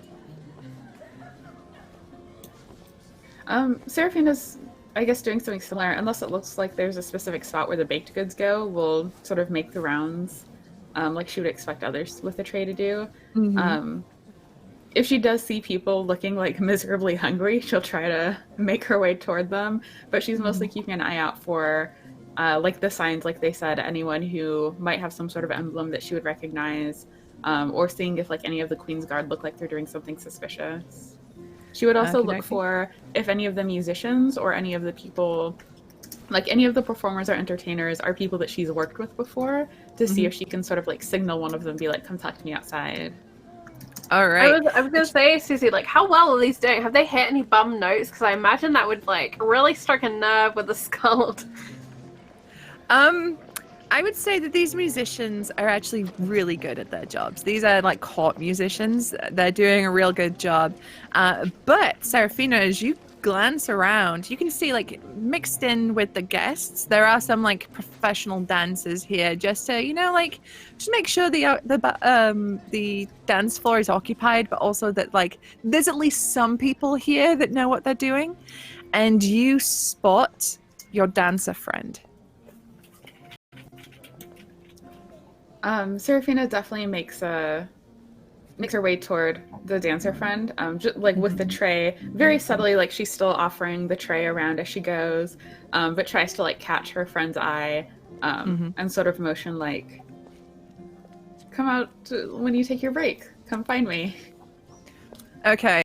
And so she kind of catches your glance and just kind of, her brow furrows for a second, and she like gives you the, what the fuck are you doing here face, before she carries on dancing quite serenely with somebody else. And she's like, I'll speak to you in a minute, over the dude's shoulder as she's like dancing away. Okay, so when Serafina sees her looking stressed, she sort of like one hands her tray and like blows her a kiss. She's like, I'll kill you. Okay. All right, Zara, what are you up to? I think Zara is looking around for anyone she might recognize from the guild. She's passing off drinks, but she's also trying to see if there's like a quiet spot where she can watch the room. She doesn't particularly want to interact with anyone, and she doesn't think she could recognize the signs the way that Lucius is planning on looking for those emblems, because she doesn't understand particularly like it's a lot of holy symbols kind of thing. So she's kind of moving her way across the room to maybe a wall, like a quiet spot by a table where she can offload that tray. And then if it seems like no one is particularly paying attention to her, there's something else she'd like to do, but if people are paying attention, then she won't do that thing. Okay, so I would say roll me a stealth test just to see how quietly you can just like slip into the outside edges and just deposit that tray. Stealth comes under agility. I have no pip in it, but I do still have manifest destiny, so that's 53 will be my target number. I can math. Okay, I would say this is a routine plus 10 because people are pretty occupied. They're dancing, they're having a good time. You are a servant, you're not important. Correct. Very not important. Which is not my actual right, real life so belief. 63. Nailed it. 50. That's a 50. Okay, so you feel like for a moment that people's eyes are on you, and it's purely because you're holding alcohol and they want some. But as you sort of put your bottles down and you sort of slink off away, you become invisible to these people. And then what she'll carefully do is pull down that headband to cover her eyes and attempt to cast Witch Sight. So far today, she's seen magic everywhere. And we've just come from a magic circle, and she's thinking if anyone here has been in proximity to that, maybe it will show on them, or maybe at least she'll identify someone who's not meant to be here. Specifically within the mechanics, Susie, it's undead, just so you know. It's not just like anything magical. Gotcha. So that's what she's gonna do. So it's an incantation. Nailed 18. It. 18. Alright, let me grab the spell. 306, I think it's on. By the way, I love this player's handbook, and Dan has just posted that the PDF has just come down for it, and it's going to be coming out around PAX U time. Ooh. So, yeah, keep an eye out for that. I'm very excited. Alright, so for 3 plus my willpower bonus minutes, I can visually determine if an object or a person is imbued or under the influence of magic. Naturally, since dark magic flows through the unliving, you can also detect creatures that are classified as supernatural, so supernatural, not undead. Okay. So as you pull down the scarf and you open your eyes and look around, you see there's sort of this underlying sort of just general tinge again, like you saw at the clockmakers. But you turn and you look at one of the servants who's pouring a sort of a ladle of punch into a goblet. That punch is glowing to you. There is something in it. And as you look around, you can see like there are guards posted around the edges of the walls, mainly for decoration. They're not there for anything, but you can see that there's their hands. There's something about their hands. And there's a couple of the guests. There's a large, tall man and his hand is glowing. He's talking with another man, smaller, wider, quite a portly man, and his hand is glowing. It's his left hand. And they seem to be chatting and having quite an amiable conversation. You see as a woman passes them, her left hand glows and she smiles and nods. And she, in turn, speaks to another person whose left hand is glowing. There must be at least 15 to 20 people in this room that are affected, that you can tell. And she'll just kind of brush back that headscarf as if pushing her hair out of her face, kind of a casual motion. And then look around and like re-spot these people again. Mm-hmm. And then she'll start looking for Lucius and Seraphina, because this is big. This is a lot of people in this room that are involved. So, Lucius, as you've been doing your rounds, I'm going to roll an awareness test for you, I think. Just so you can looking for anybody, look for these. Touch to like the Prince of Change kind of things that I know about. Actually, scrutinize, because you're searching for this rather than just happening upon it. So that's going to be a 55 target. Oh, 58. Oh, so close. 2 tokens left. We have an hour left. What do y'all think? Is it important enough? Do it, because if we can find someone wearing an emblem, that's like definitely they are hardcore involved, right? Yeah. All right, let's do it. All right, let's give this a reroll. A 30. Okay. So you see a very tall man and a very small, portly man talking to each other. They are both wearing hues of blue, and on their left breast is a badge of 3 crow feathers and a small crow skull. Lucius kind of like marks them in his head and like goes past them, but still like not really giving anyone any food, and heads back towards Zara. And as he gets closer, he kind of sits down in the chair next to her and he eats one of the canapes. And he's like, I found 2. I found 15. Maybe more. Yeah. The tall one and the short one together. Talking to the portly. They are for sure. And the woman. And she begins to slowly identify each of the people she spotted as best as she can recall. Lucius eats another canape while he's listening. Seems nearly everyone here tonight is involved in some way. Their hands. And then she's like looking for Seraphina, because this room is full of people who are involved in probably bad things, and her sister is in the middle of the ballroom. Mm-hmm. So if they're all here, but the queen isn't here, then it is still possible that the queen is not involved in this. And if she's seeking to have a consort tonight to pick someone, maybe they are seeking to have her consort be some birthed evil that was birthed down there. Some aspect of one of the ruinous powers. If that was to become her consort, that would be quite bad for the kingdom. You have a very dark mind.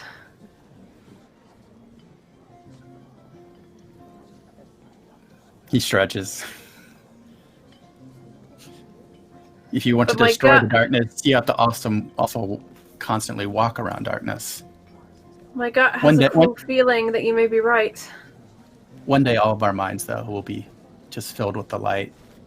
And we won't have to worry about this anymore. Maybe. For now, I do not think, no matter how much I believe in the light, that attacking these people right now would be anything that would happen well for us. We don't know what powers they may have. There are only 3 of us. Exactly. We need to get them alone so we can question them. I'm not sure we can perform an inquisition like this either. What would you do? Kidnap the queen. Kidnap the queen? Removing one person from a dangerous situation is easier than removing 20 or more. That makes She sense. reaches across and grabs a snack and just shoves it in her mouth. Her eyes are wide. She can't believe what she's just said either.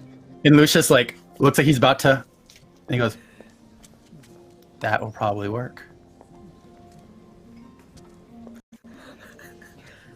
When we tell my sister about this, Okay. All when we right. tell my sister about this, It's we just need to like, make I it can, sound I better. can make a door. that We cut across the dance floor to Seraphina. How is this worse than I set myself on fire and run at the guards? This is a worse plan than that. hey now,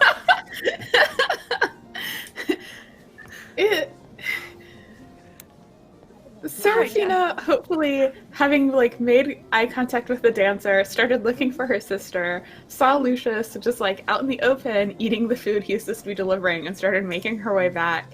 And I like to think hopefully made it there right as she heard her sister saying, "We have to kidnap the queen," so that she could just be like,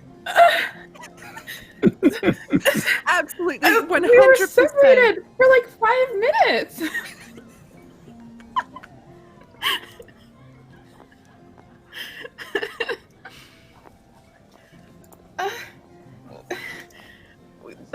And she's like trying not to cause a scene because she knows they have the benefit of like no one's really paying attention, so she's gonna try to like usher them out of the room so they can talk more openly.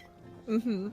So just as you're about to like grab your sister and shake her for talking about royal kidnap in the middle of a ballroom with tons of people around, your dancer friend comes up to you and she lightly pats you on the arm. She says, "Seraphina, so lovely to see you." And she like grabs you by the elbow and walks you towards like a little secluded like alcove.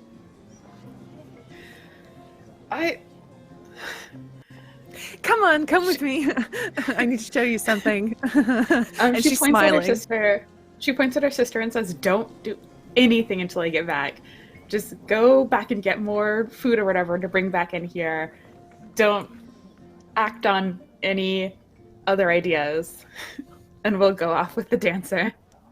Okay. And the dancer, you go to like a secluded alcove, and you get a few raised eyebrows from people walking as you walk past. But you know, your dancer friend just hands off, and then as soon as you get away from those people, she's like, "What are you doing here?" So this is a friend that I've worked with a lot before, and I trust her pretty well, right? Yeah, you guys have been friends for quite some time. All right. Seraphina's gonna be as honest as she can be. There's some sort of plot going on. I don't fully understand it, but something strange is going on here, and I'm just trying to get to the bottom of it. I can't tell you everything, but I can tell you I think something bad's gonna happen here tonight. What do you mean there's a plot going on? Are you involved? Of course I'm not. Are you sure? Yes, I'm sure. Okay, so what are you gonna do about it? You play the drum! That's what you do, Seraphina! You play the drums, and you got a weird sister. That's it. What are you gonna do?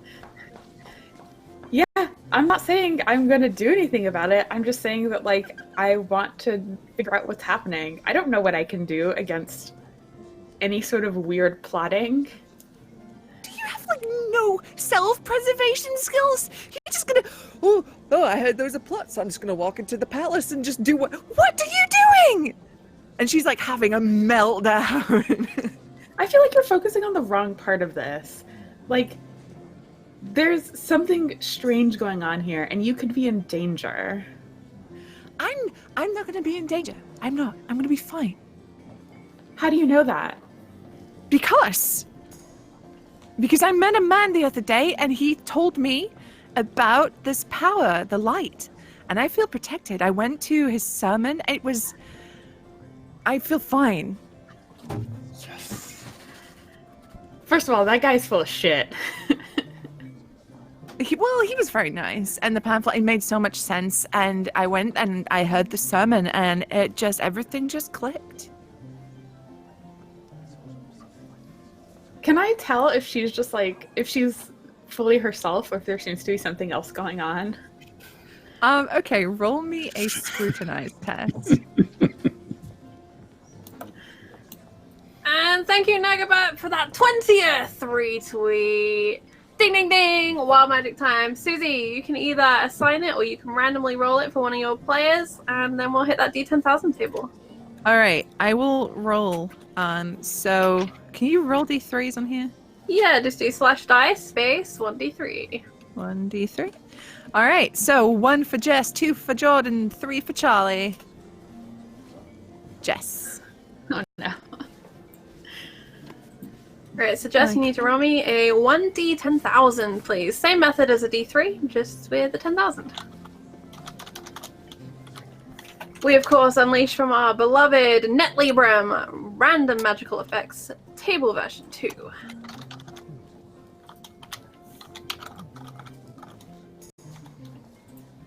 Oh, no, that was wrong. It's /die. /die. thank you. Yeah. Yep. Oh boy. All right, 6,345. 6, 3, 4, 5. Alright, let's have a look-see. Target knows the current location of every dwarf within 10 miles.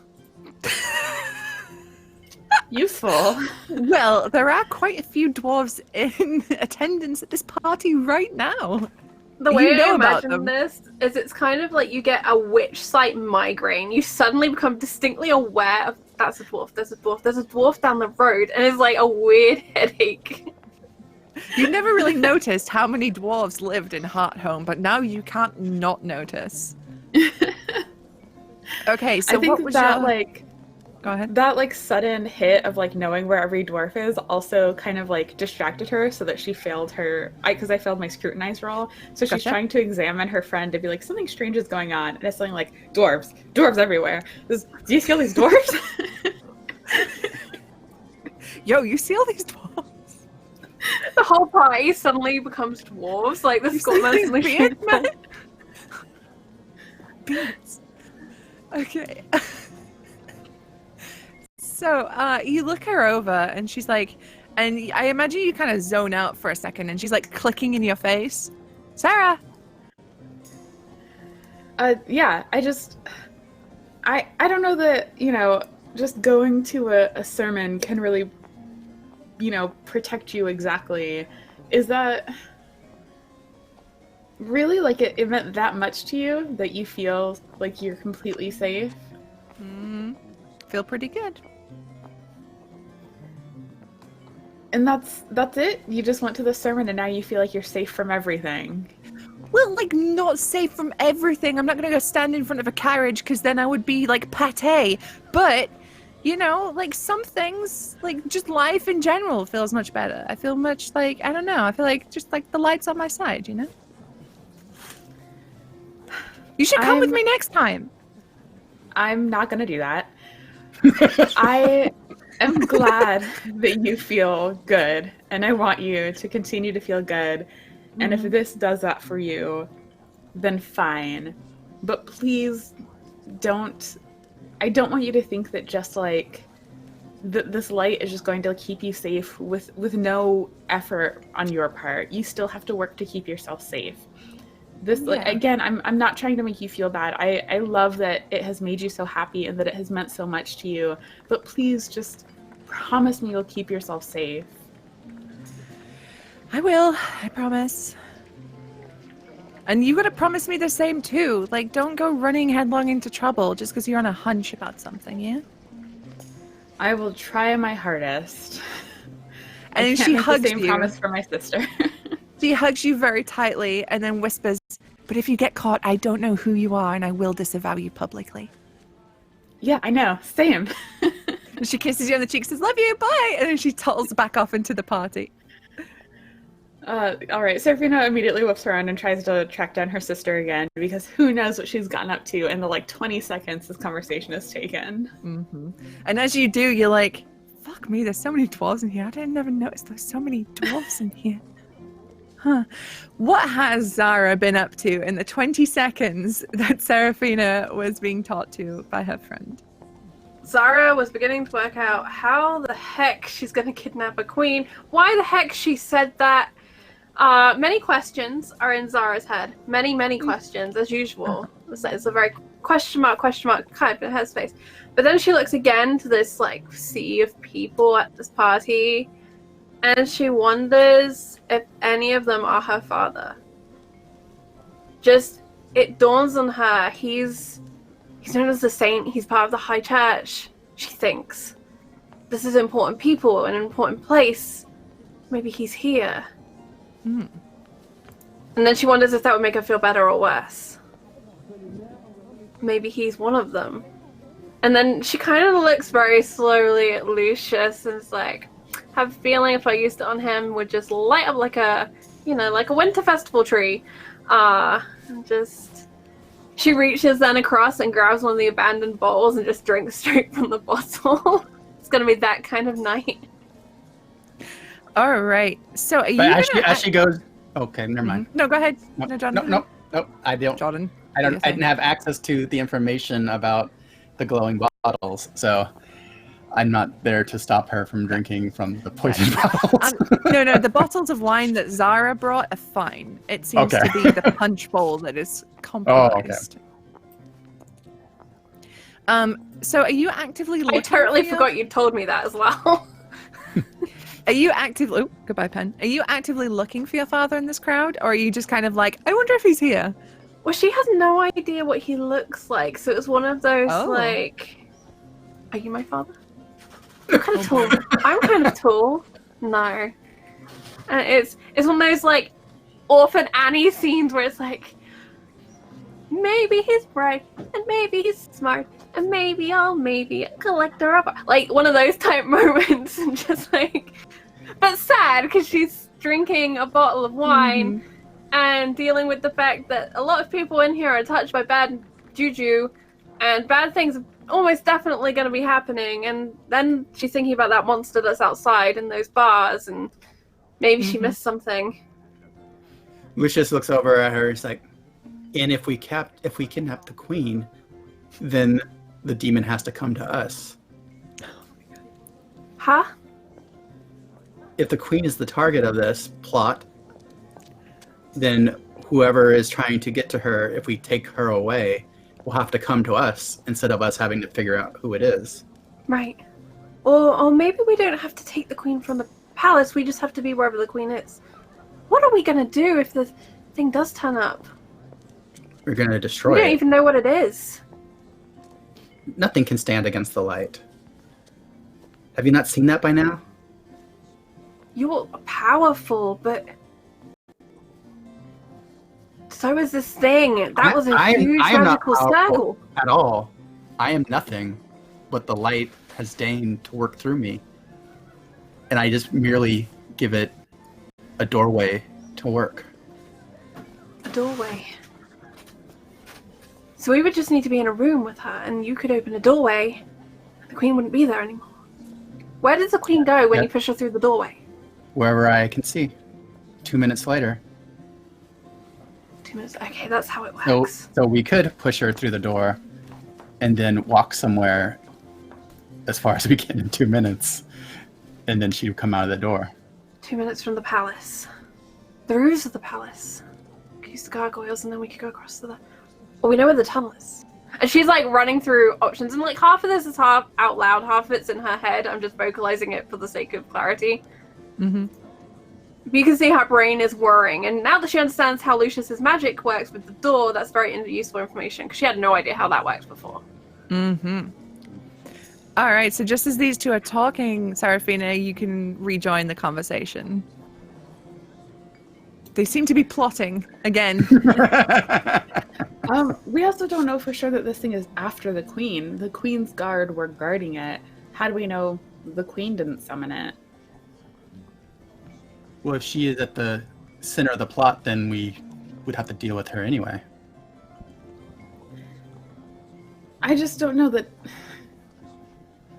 And she like whispers, kidnapping the queen is really what we want to do?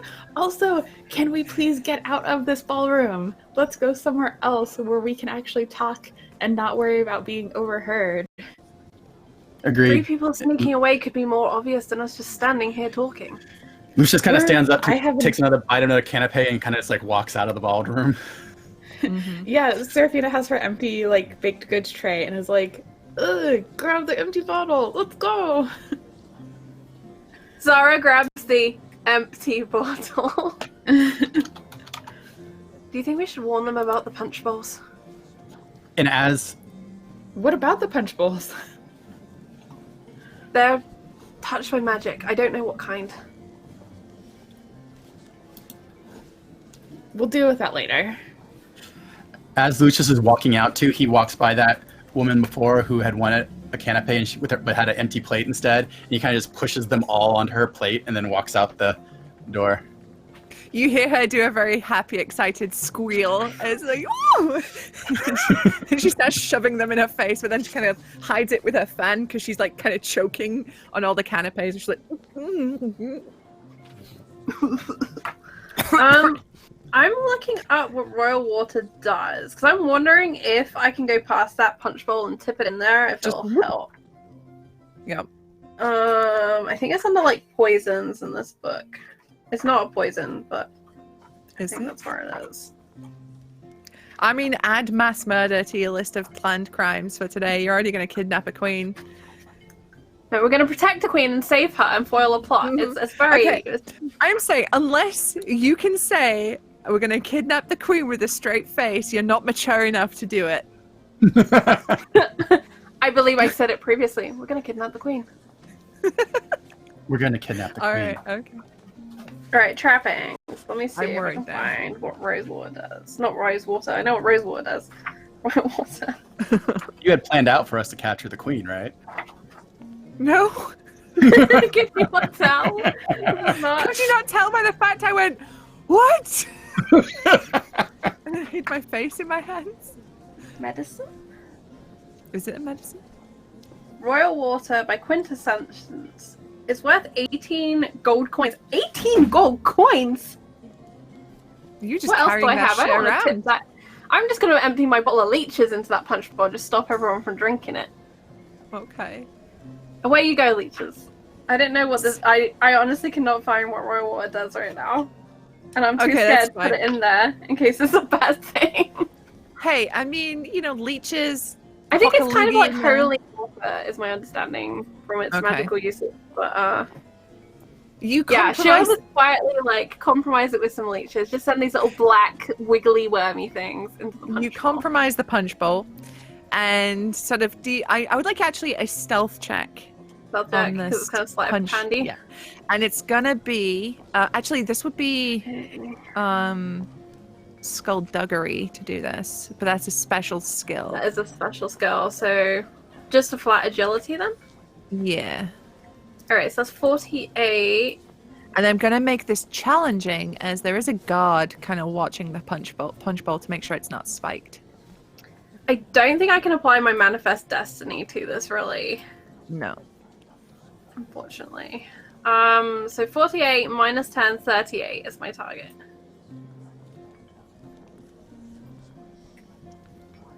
There's one token left.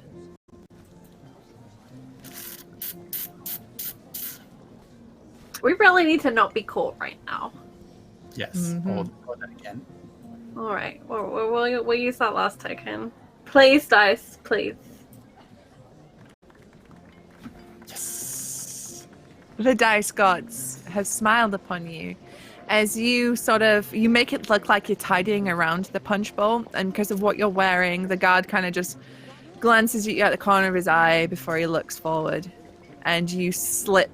I imagine you kind of got like a little vial of them up your sleeve, and you just kind of So this is what I imagine happened because I rolled a fail and then a success. So I imagine she goes to like do it, and some guy comes past and like pinches her bum, and she like jumps and nearly drops the bottle, but luckily it just tips out anyway.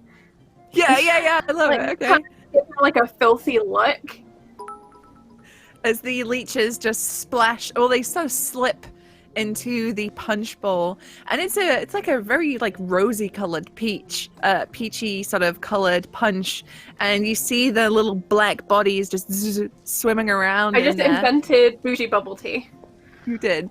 Um, Thank you so much for those bits. Let me know who you're giving a crit to, and if it is going to be a good one or a bad one.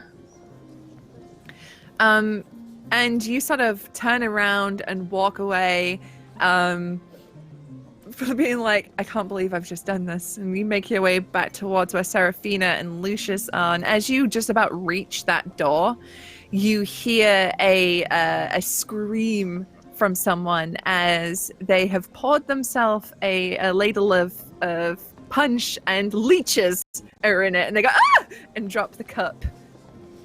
And there's a little hubbub now around the punch bowl. And we use this moment to slip far away. Okay, are you heading back through the servants' door that you went into the first time? I imagine that we just opened the closest door and just went through it. Yeah, So I that's don't think we should go back in the or- kitchen. Yeah. Okay, all right. So you just go to the closest door. Like a storeroom or something. Yeah. It's kind of like a cloakroom. And there's no one in here right now, but it is very quiet.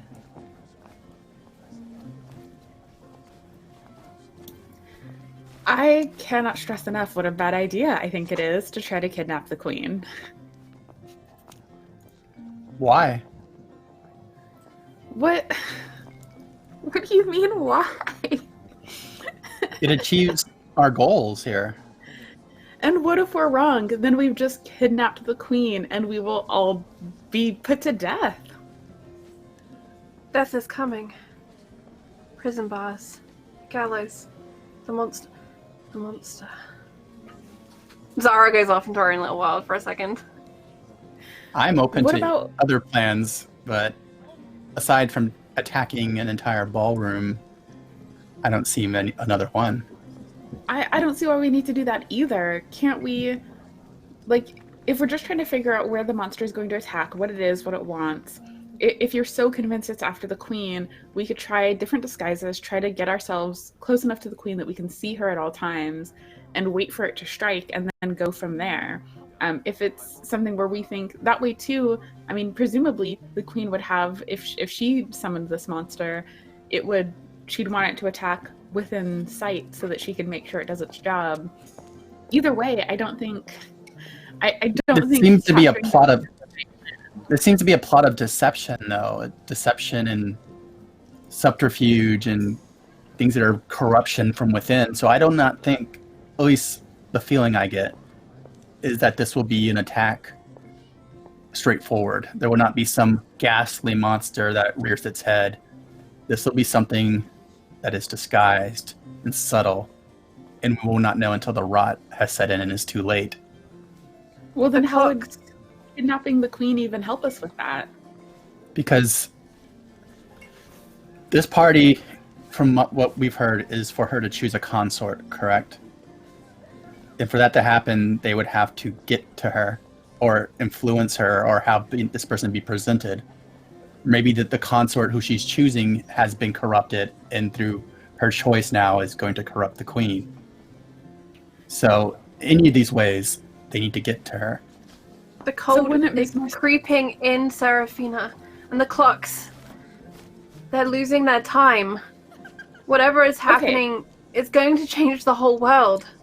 I mean, I the get plan we that. choose doesn't matter at all. I mean, it kind of matters. If we kidnap the queen, that's a pretty big deal. What about instead of doing that, we continue doing what Zara just did and basically just try to clear this party out? Like, cause a big enough disruption that they have to send everyone home. I feel that gives away one of our greatest strengths right now, is that they do not know that we're onto them. They wouldn't have to know, they wouldn't have to know that we are onto them if we did that. It might just be like Seraphina. a series of unfortunate things. Find out what time the queen is to choose her consort. I will go back to the magic circle. Perhaps I can figure out a way to retether whatever was unleashed or expand my sight to see where it is gone or what it is more clearly. I really don't like the idea of you going back to that magic circle by yourself. I'll go with her. Also, don't love that. I don't think Lucius will hurt me. I'll try to figure out what time things are supposed to happen. Please, let's at least like not do anything drastic until we can meet back up and discuss it, because no matter what, something's going to happen tonight. But we might still have time if as you suspect it's that they've summoned this thing to like be her consort for her to choose. It would probably still take time for that consort to then like convince her to do anything, super damaging. So even if that person does find their way to her tonight, we could still have a couple of hours at least to then separate them. So I don't think we need to do anything drastic right this second. The Queen would have a dooming, and there's only one person that would have written it. Perhaps that could give us an answer. Zara's like, please let me go and do research. I can't take this. Lucius Okay. leans in. He's like, this plan is as good as the other. In the end, it all goes the way of the light, so I do not care which path we go to get there. Okay, let's just agree not to kidnap the Queen. And you go back to the summoning circle with this guy, and we will figure out our next steps after that. I guess I'll meet you back down at the summoning circle. I can figure out at least how to cause whatever took Zachariah to return him. We need more powerful allies. I agree, Seraphina. Is there anyone you could ask to help? Perhaps we don't kidnap the Queen, but we do hatch our own plot. Like what? Well, if 3 of us can get in here, we can get more people in here. Level the odds. Susie's face. For now, let us go and see what you can divine from the circle, and you find what time the consort is chosen and where it'll be chosen. Yeah, I think that's probably for the best for now. Even if we do want to try to get more people in here, we'd first have to leave and go find and like recruit those people. So We don't have time you for go that. back to the swimming circle, and I'll go find out, and then I'll meet you back down there. You're a skald. Go climb up on the roof and drum out the war beat. It'll be fine. Don't do that. Alright, Yeah, I'm so not gonna. Gonna go stare at the grimoire and see if I can find a spell to learn. All right, so Zara and Lucius, you slip out of the cloakroom and make your way back towards where the summoning circle was. Seraphina, we'll stick with you for a moment. How do you intend on finding out what's going on tonight? I would like to add, in this cloakroom, there are quite a few very fine coats in here. Of all sizes and shapes. I thought about that, but I might have to come back to that plan if my first one doesn't work, which is to go back into the hall and try to find another another member of the waitstaff kind of rushing through, and just sort of stop them and say, hey, someone just said that we need to make sure there's plenty of wine ready for when the Queen announces her consort. I thought she was just meeting people. Is she announcing tonight? When is that happening? Oh shit, yeah.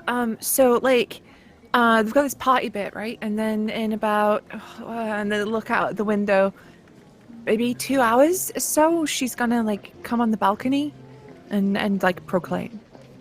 And like everybody knows who it is, but they're gonna proclaim anyway. Who is it? She's already chosen? Yeah. Do you not know? No, I've been rushing back and forth doing this. I haven't had time to listen to rumors. Oh man, it's this dude from out of town. He's this elven guy, like, I don't know his name. Frederick something? Oh, are they already together somewhere? I haven't seen the queen. Oh, yeah, she's up in her private quarters right now, like having her own little canapes and wine. Of course. With a few select guests. Sure, of course. Mhm. Well, I'm just glad that I'm not responsible for serving that party, because I can't imagine it's fun going back and forth through there. Right? All right, well, thanks for letting me know what's going on, because I was starting to feel a little bit lost here. Yeah, it's cool, it's cool. I've done a couple of these, it's fine. Do you need anything else? You need a break? Need 5 minutes? No, I'm gonna head back and get more stuff, I guess. Thanks. Is that in the West Wing? That's where they told us to stay away from earlier. Yeah, that's why she's right now. She's up in like her private rooms. They'll come back here. You'd see that big staircase up top there. There's a big balcony where the big window is. So she'll stand there and it's all really dramatic. She's lit by the moon and all this like, you know. Oh, romantic. Yeah. That kind of shite. All right. Well, that's good to know. I'm surprised I hadn't heard anything about this. I had never heard of this elven man. She's choosing to be her consort. I'm not being funny, but like, we're not exactly privileged folks, are we? We're not really party to that information. That's true. It's just surprising that like no rumor of that has reached anyone else yet, because it seems like that's a quick decision if she's only met him tonight.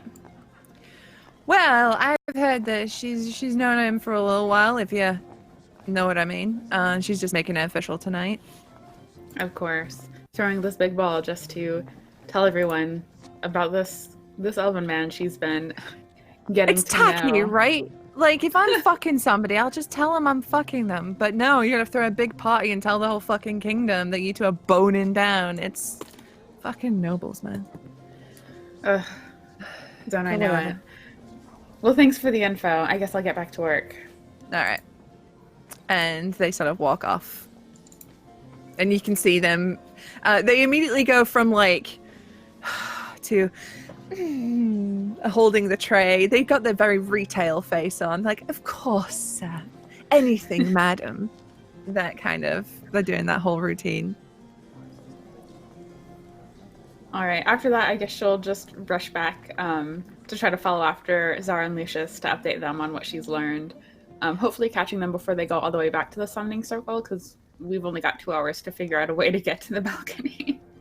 Okay, so Lucius and Zara, as you are heading back to the kitchens to head back down through the storeroom, you can hear, you enter the kitchen and the mood in here is vastly different to when you left it. And you can see they're all staring at the door that you came out of. And it is currently, it's got one of the big heavy pots pulled in front of it. And they're all kind of like huddled together. And you just hear the boom, boom, boom from behind that door. Zara looks And they're at like, Lucius like, should we do something about that, or do we just back out of the room at this point? We need to go that way. Yeah. I say we need to get some more wine.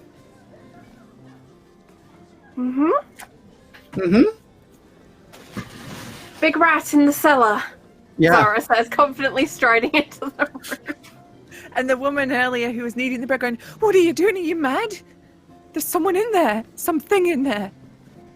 Do you not hear it? Have you never heard a rat before? I have heard of fucking rats, but none that big and none that scream like a man." Well, I wouldn't tell your If it is a boss man- that you're not good at rats. We'll take care of this. I'm sure you can take care of it.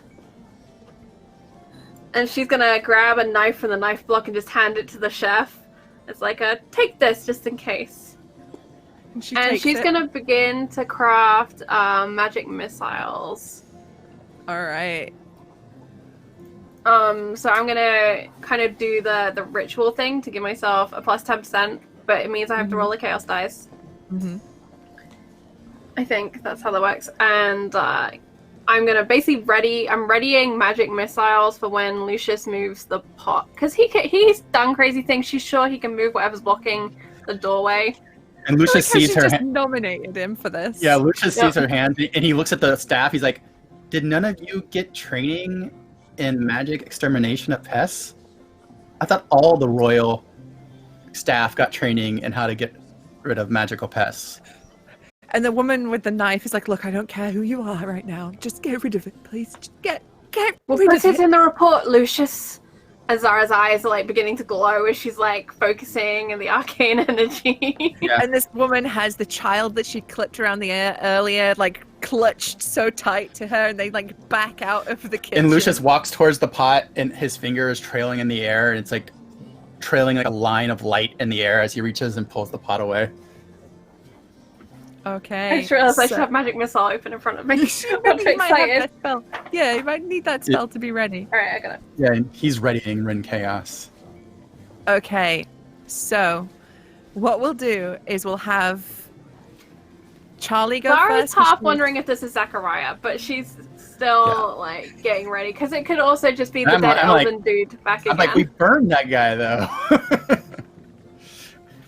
Okay, so Oh my god, it's gonna be the Queen's Guard that woke up after the it's gonna be Roy. Roy! No, Gilbert. Gilbert's the one that Roy's left. the one Roy's that dead. killed. Okay, so you, Lucius, you drag away the pot. You open the door, and a body falls out onto you. Okay, so I'm gonna, let's say, make an awareness test to see if you can figure out who this is before you blast them. Nope. 95. Okay, so roll that incantation for magic missile. Gilbert. Whoever it is so dead. Right, sorry. Incantation is a 54 as my target. Plus Okay. 10% because of the magical You readied it? Yeah. focusing. So you did the focus. So 64. 38. 38. That's the chaos dice. No Nailed it. manifestation. No chaos manifestation for me today. All right. So roll that damage.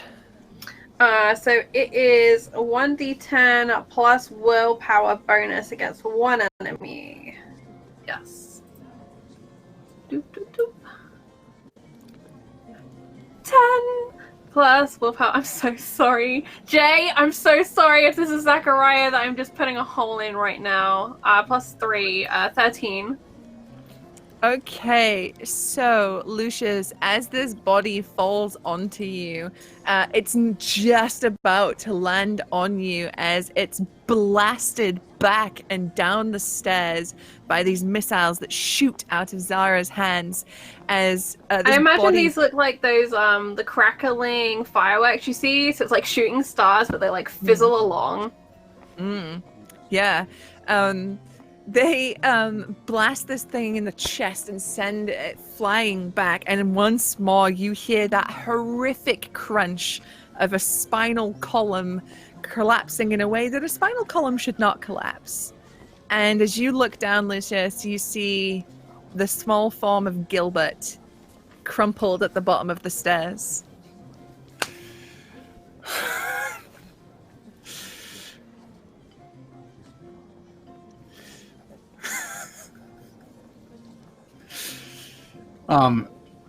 He like kind of like just laughing, Charlie. lets the light fizzle from his finger, and he turns to the other. He's like, "All right, we got it. We'll deal with it. Go back to work." And the woman is kind of peeking around the door frame. And I like, do you want to have to explain this? We'll take care of it. And she reads your expression, and she thinks twice about asking any further questions before she says, all right, okay. And Seraphina, you pass a very perplexed and terrified looking cook in the corridor as you walk past her. When she sees that, she knows something's up and doesn't even bother asking the cook what's happening. She just bursts into the room and sees just like takes a look around and is like, what happened? Large rats. We're gonna go down there and take care of it. And Lucius goes down the stairs. Close the door so more don't get down here. Death is coming. We need to go to the magic circle. Zara is just like trying to focus and not look down, but she's gonna go that way. Because I think she realized, like, as soon as it left her hand, that this was not a terrible thing, but it was too late by that point. Serafina closes the door behind them as they go down the stairs, and she sees Gilbert's body, I guess. And decides she doesn't have time to deal with that, and just very hurriedly rushes through everything she just learned from that other waitstaff.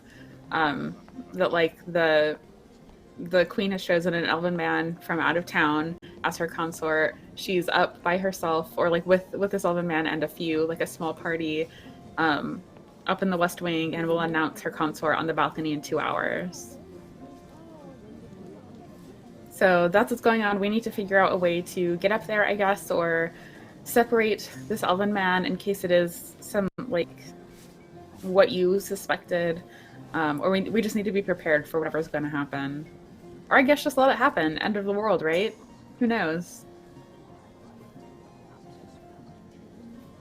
I think Zara is just, like, completely not listening. Well, she is listening, but not processing. Lucius walks around the big barrels of wine, kind of knocking on them to find one that's half full. There is one. You about to hitman this boy? Yeah. Sticks, and then he kind of like just like drags Gilbert. He's like, "You should have gone to the warehouse, Gilbert." And he stuffs them in the barrel and closes it because he's under the wine, so it'll keep it from smelling and them finding it for a long time. Oh. And he taps. He's like, "You should have gone to the warehouse." You prepare a barrel of Gilbert wine. Well, what are the other two doing? See, I told you I don't even have to do anything. I think Zara is pushing forward towards that magic circle, and she's hoping that she can figure out a way with Lucius's help to, instead of open a door to push someone somewhere else, to open a door to pull someone. And she's trying to figure out how magically between them they can basically call back whatever came out of this thing, because she's just heard the queen is already with this thing. Assuming it's the same elven dude that we just saw try and take us and throw intestines at us and all that stuff. All right. So you head down once more to the summoning circle. You move past the burnt body of the elven man. And you sit and you think and you plan about what your next move is going to be. And I think that's probably a good spot to leave it for this week. So you can I make one tiny addendum that I've just thought of? She's going to take a canister of like a salt or a similar like spice because she needs to draw over the magic circle that's already down there and she doesn't have Witchstone. Okay, yep. Yeah, you take you take salt. There's like a huge big pot of it, like, you know, it's a royal kitchen. They've got salt for days. And she's like crying a tiny bit, but she's just not dealing with it. She's just going to keep going. Really regrets that bottle of wine she's got. Nope, she needs more. Wine. You're going to drink wine after this? Not from that barrel. Alright, so thank you so much for today. Thank you so much, chat, for joining us. Thank you for unlocking that wild magic surge. Serafina shall now forever know where all the dwarves are within a 10-mile radius, which may or may not eventually come in handy for something. Who knows? If only the consort were a dwarf. I was thinking the same thing. Well, Queen blind dates aside, why don't we go around, check in with everyone, say what your favorite part of today was and where we can find you on the internet. I would like to take a moment right now to say that our next episode is not going to be next week on the 27th. We've moved the finale to the 18th of December. So it's after PAX, it's after all of the fun stuff between now and then. We hope everyone has a great Thanksgiving next week. But yes, so 18th of December, be here, 2 p.m. Eastern, for the finale of the Hellfire plot, where we may or may not kidnap the Queen. I don't know what we're doing anymore. We are making this up on the fly, and it's getting messy. Very much so. So Serafina, aka Jess, how you doing? So stressed. I think my favorite part was when Zara went full national treasure and decided we're gonna kidnap the queen. National Treasure sequel, by the way, when they kidnap the president, that's how I know it's a bad plan. I just heard it's a great plan. That's what I just said. Yikes. All right. Yeah, I'm Jess. You can find me on Twitter at righteousr. You can find all of my stuff on my website, righteous.com. And a real quick exciting plug. This weekend, the D20 Dames, an all-women, family-friendly D&D actual play podcast that I'm part of, we are doing an 8-hour charity stream to raise money for RACES, the Refugee and Immigrant Center for Education and Legal Services, and that'll be streamed on facebook.com/D20Dames this Saturday, starting at noon Pacific. Awesome! Please go and check that out. Speaking of awesome, thank you so much to Zweihander RPG for all of those gift subscriptions. There's a whole heap of people in chat. A total of 10, I believe. No, 5 just now. Radiator RPG, Big Kahuna, Nergobat, Silent Chariot, and Mr. Puddins. And I've also opened up the poll to decide for the second time tonight who gains corruption. Exclamation point vote, space, 0 for Lucius, 1 for Serafina, and 2 for Zara. So get those votes in. We will lose or gain rather 1d6 of corruption, slightly different from your regular Zweihander corruption because mega corruption is mega fun. Speaking of mega fun, Jordan, thank you so much for today. Oh, I think I had a fun time being here. My favorite part was obviously when Zara matter-of-factly stated that we had to kidnap the queen. But besides that, also I like the description of the howling cavity in the elf's chest. That was also very good. You can find me all over the internet. I write weird stuff on Twitter at hottestsingles. I also sell t-shirts with Void Merch, voidmerch.net. And another charity thing with Void Merch is for this entire year and ending at the end of this year, we're still giving all the profits away from all our Pride dice designs. They're all going to go to Trans Lifeline. So if you can get some cool dice t-shirts and donate to Trans Lifeline at the same time. That's awesome. Jordan, feel free to throw a link in chat if you have one to hand. If not, I'll try and find one. And Susie, our dark mistress. Oh boy! I said in the tunnel, I don't need to do a damn thing. These folks will corrupt themselves. And look what happened. I present them with this party, and they go, "We're gonna have to kidnap the queen." I'm like, excuse me? What did that corruption do to me? Oh, I never rolled for John's corrupt. Hang on. So the way this works is we roll a d6 and moves you up your corruption tracker towards a disorder. At, I think it's 10, you get a new disorder.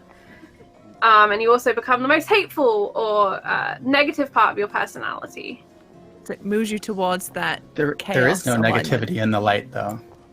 Oh, isn't there? Yeah. No, it's all just, I just want the good for everyone. So when I announced we must kidnap the queen, the movie that was in my head was Basil the Great Mouse Detective, where there's that whole plot to replace the queen with the robot mouse. Yeah. And I was like, this is my Basil moment. Only we're going to kidnap the queen.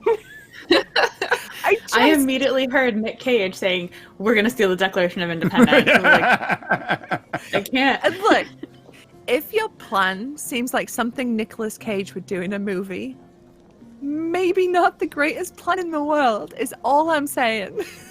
Same thing I'm saying. Yeah, that's what I'm talking about. I'm extremely here for it, and I can't wait for the finale and to see what Jay says when he finds out that. I think Jay is going to be the proudest of dads. Like, oh no, he'd be like, "Yes, chaos reigns." What? Yes. What? I also love that the dancer came back and was a Church of the Light person. Yeah, oh my she loves God. the light. The light's great. I mean, that pamphlet, y'all. But anyway, it was so much fun. Thank you all so much for tuning in. Thank you all so much for playing. I can't wait to come back on the 18th, which is my birthday. So, just saying, for a birthday present, could you all just please die?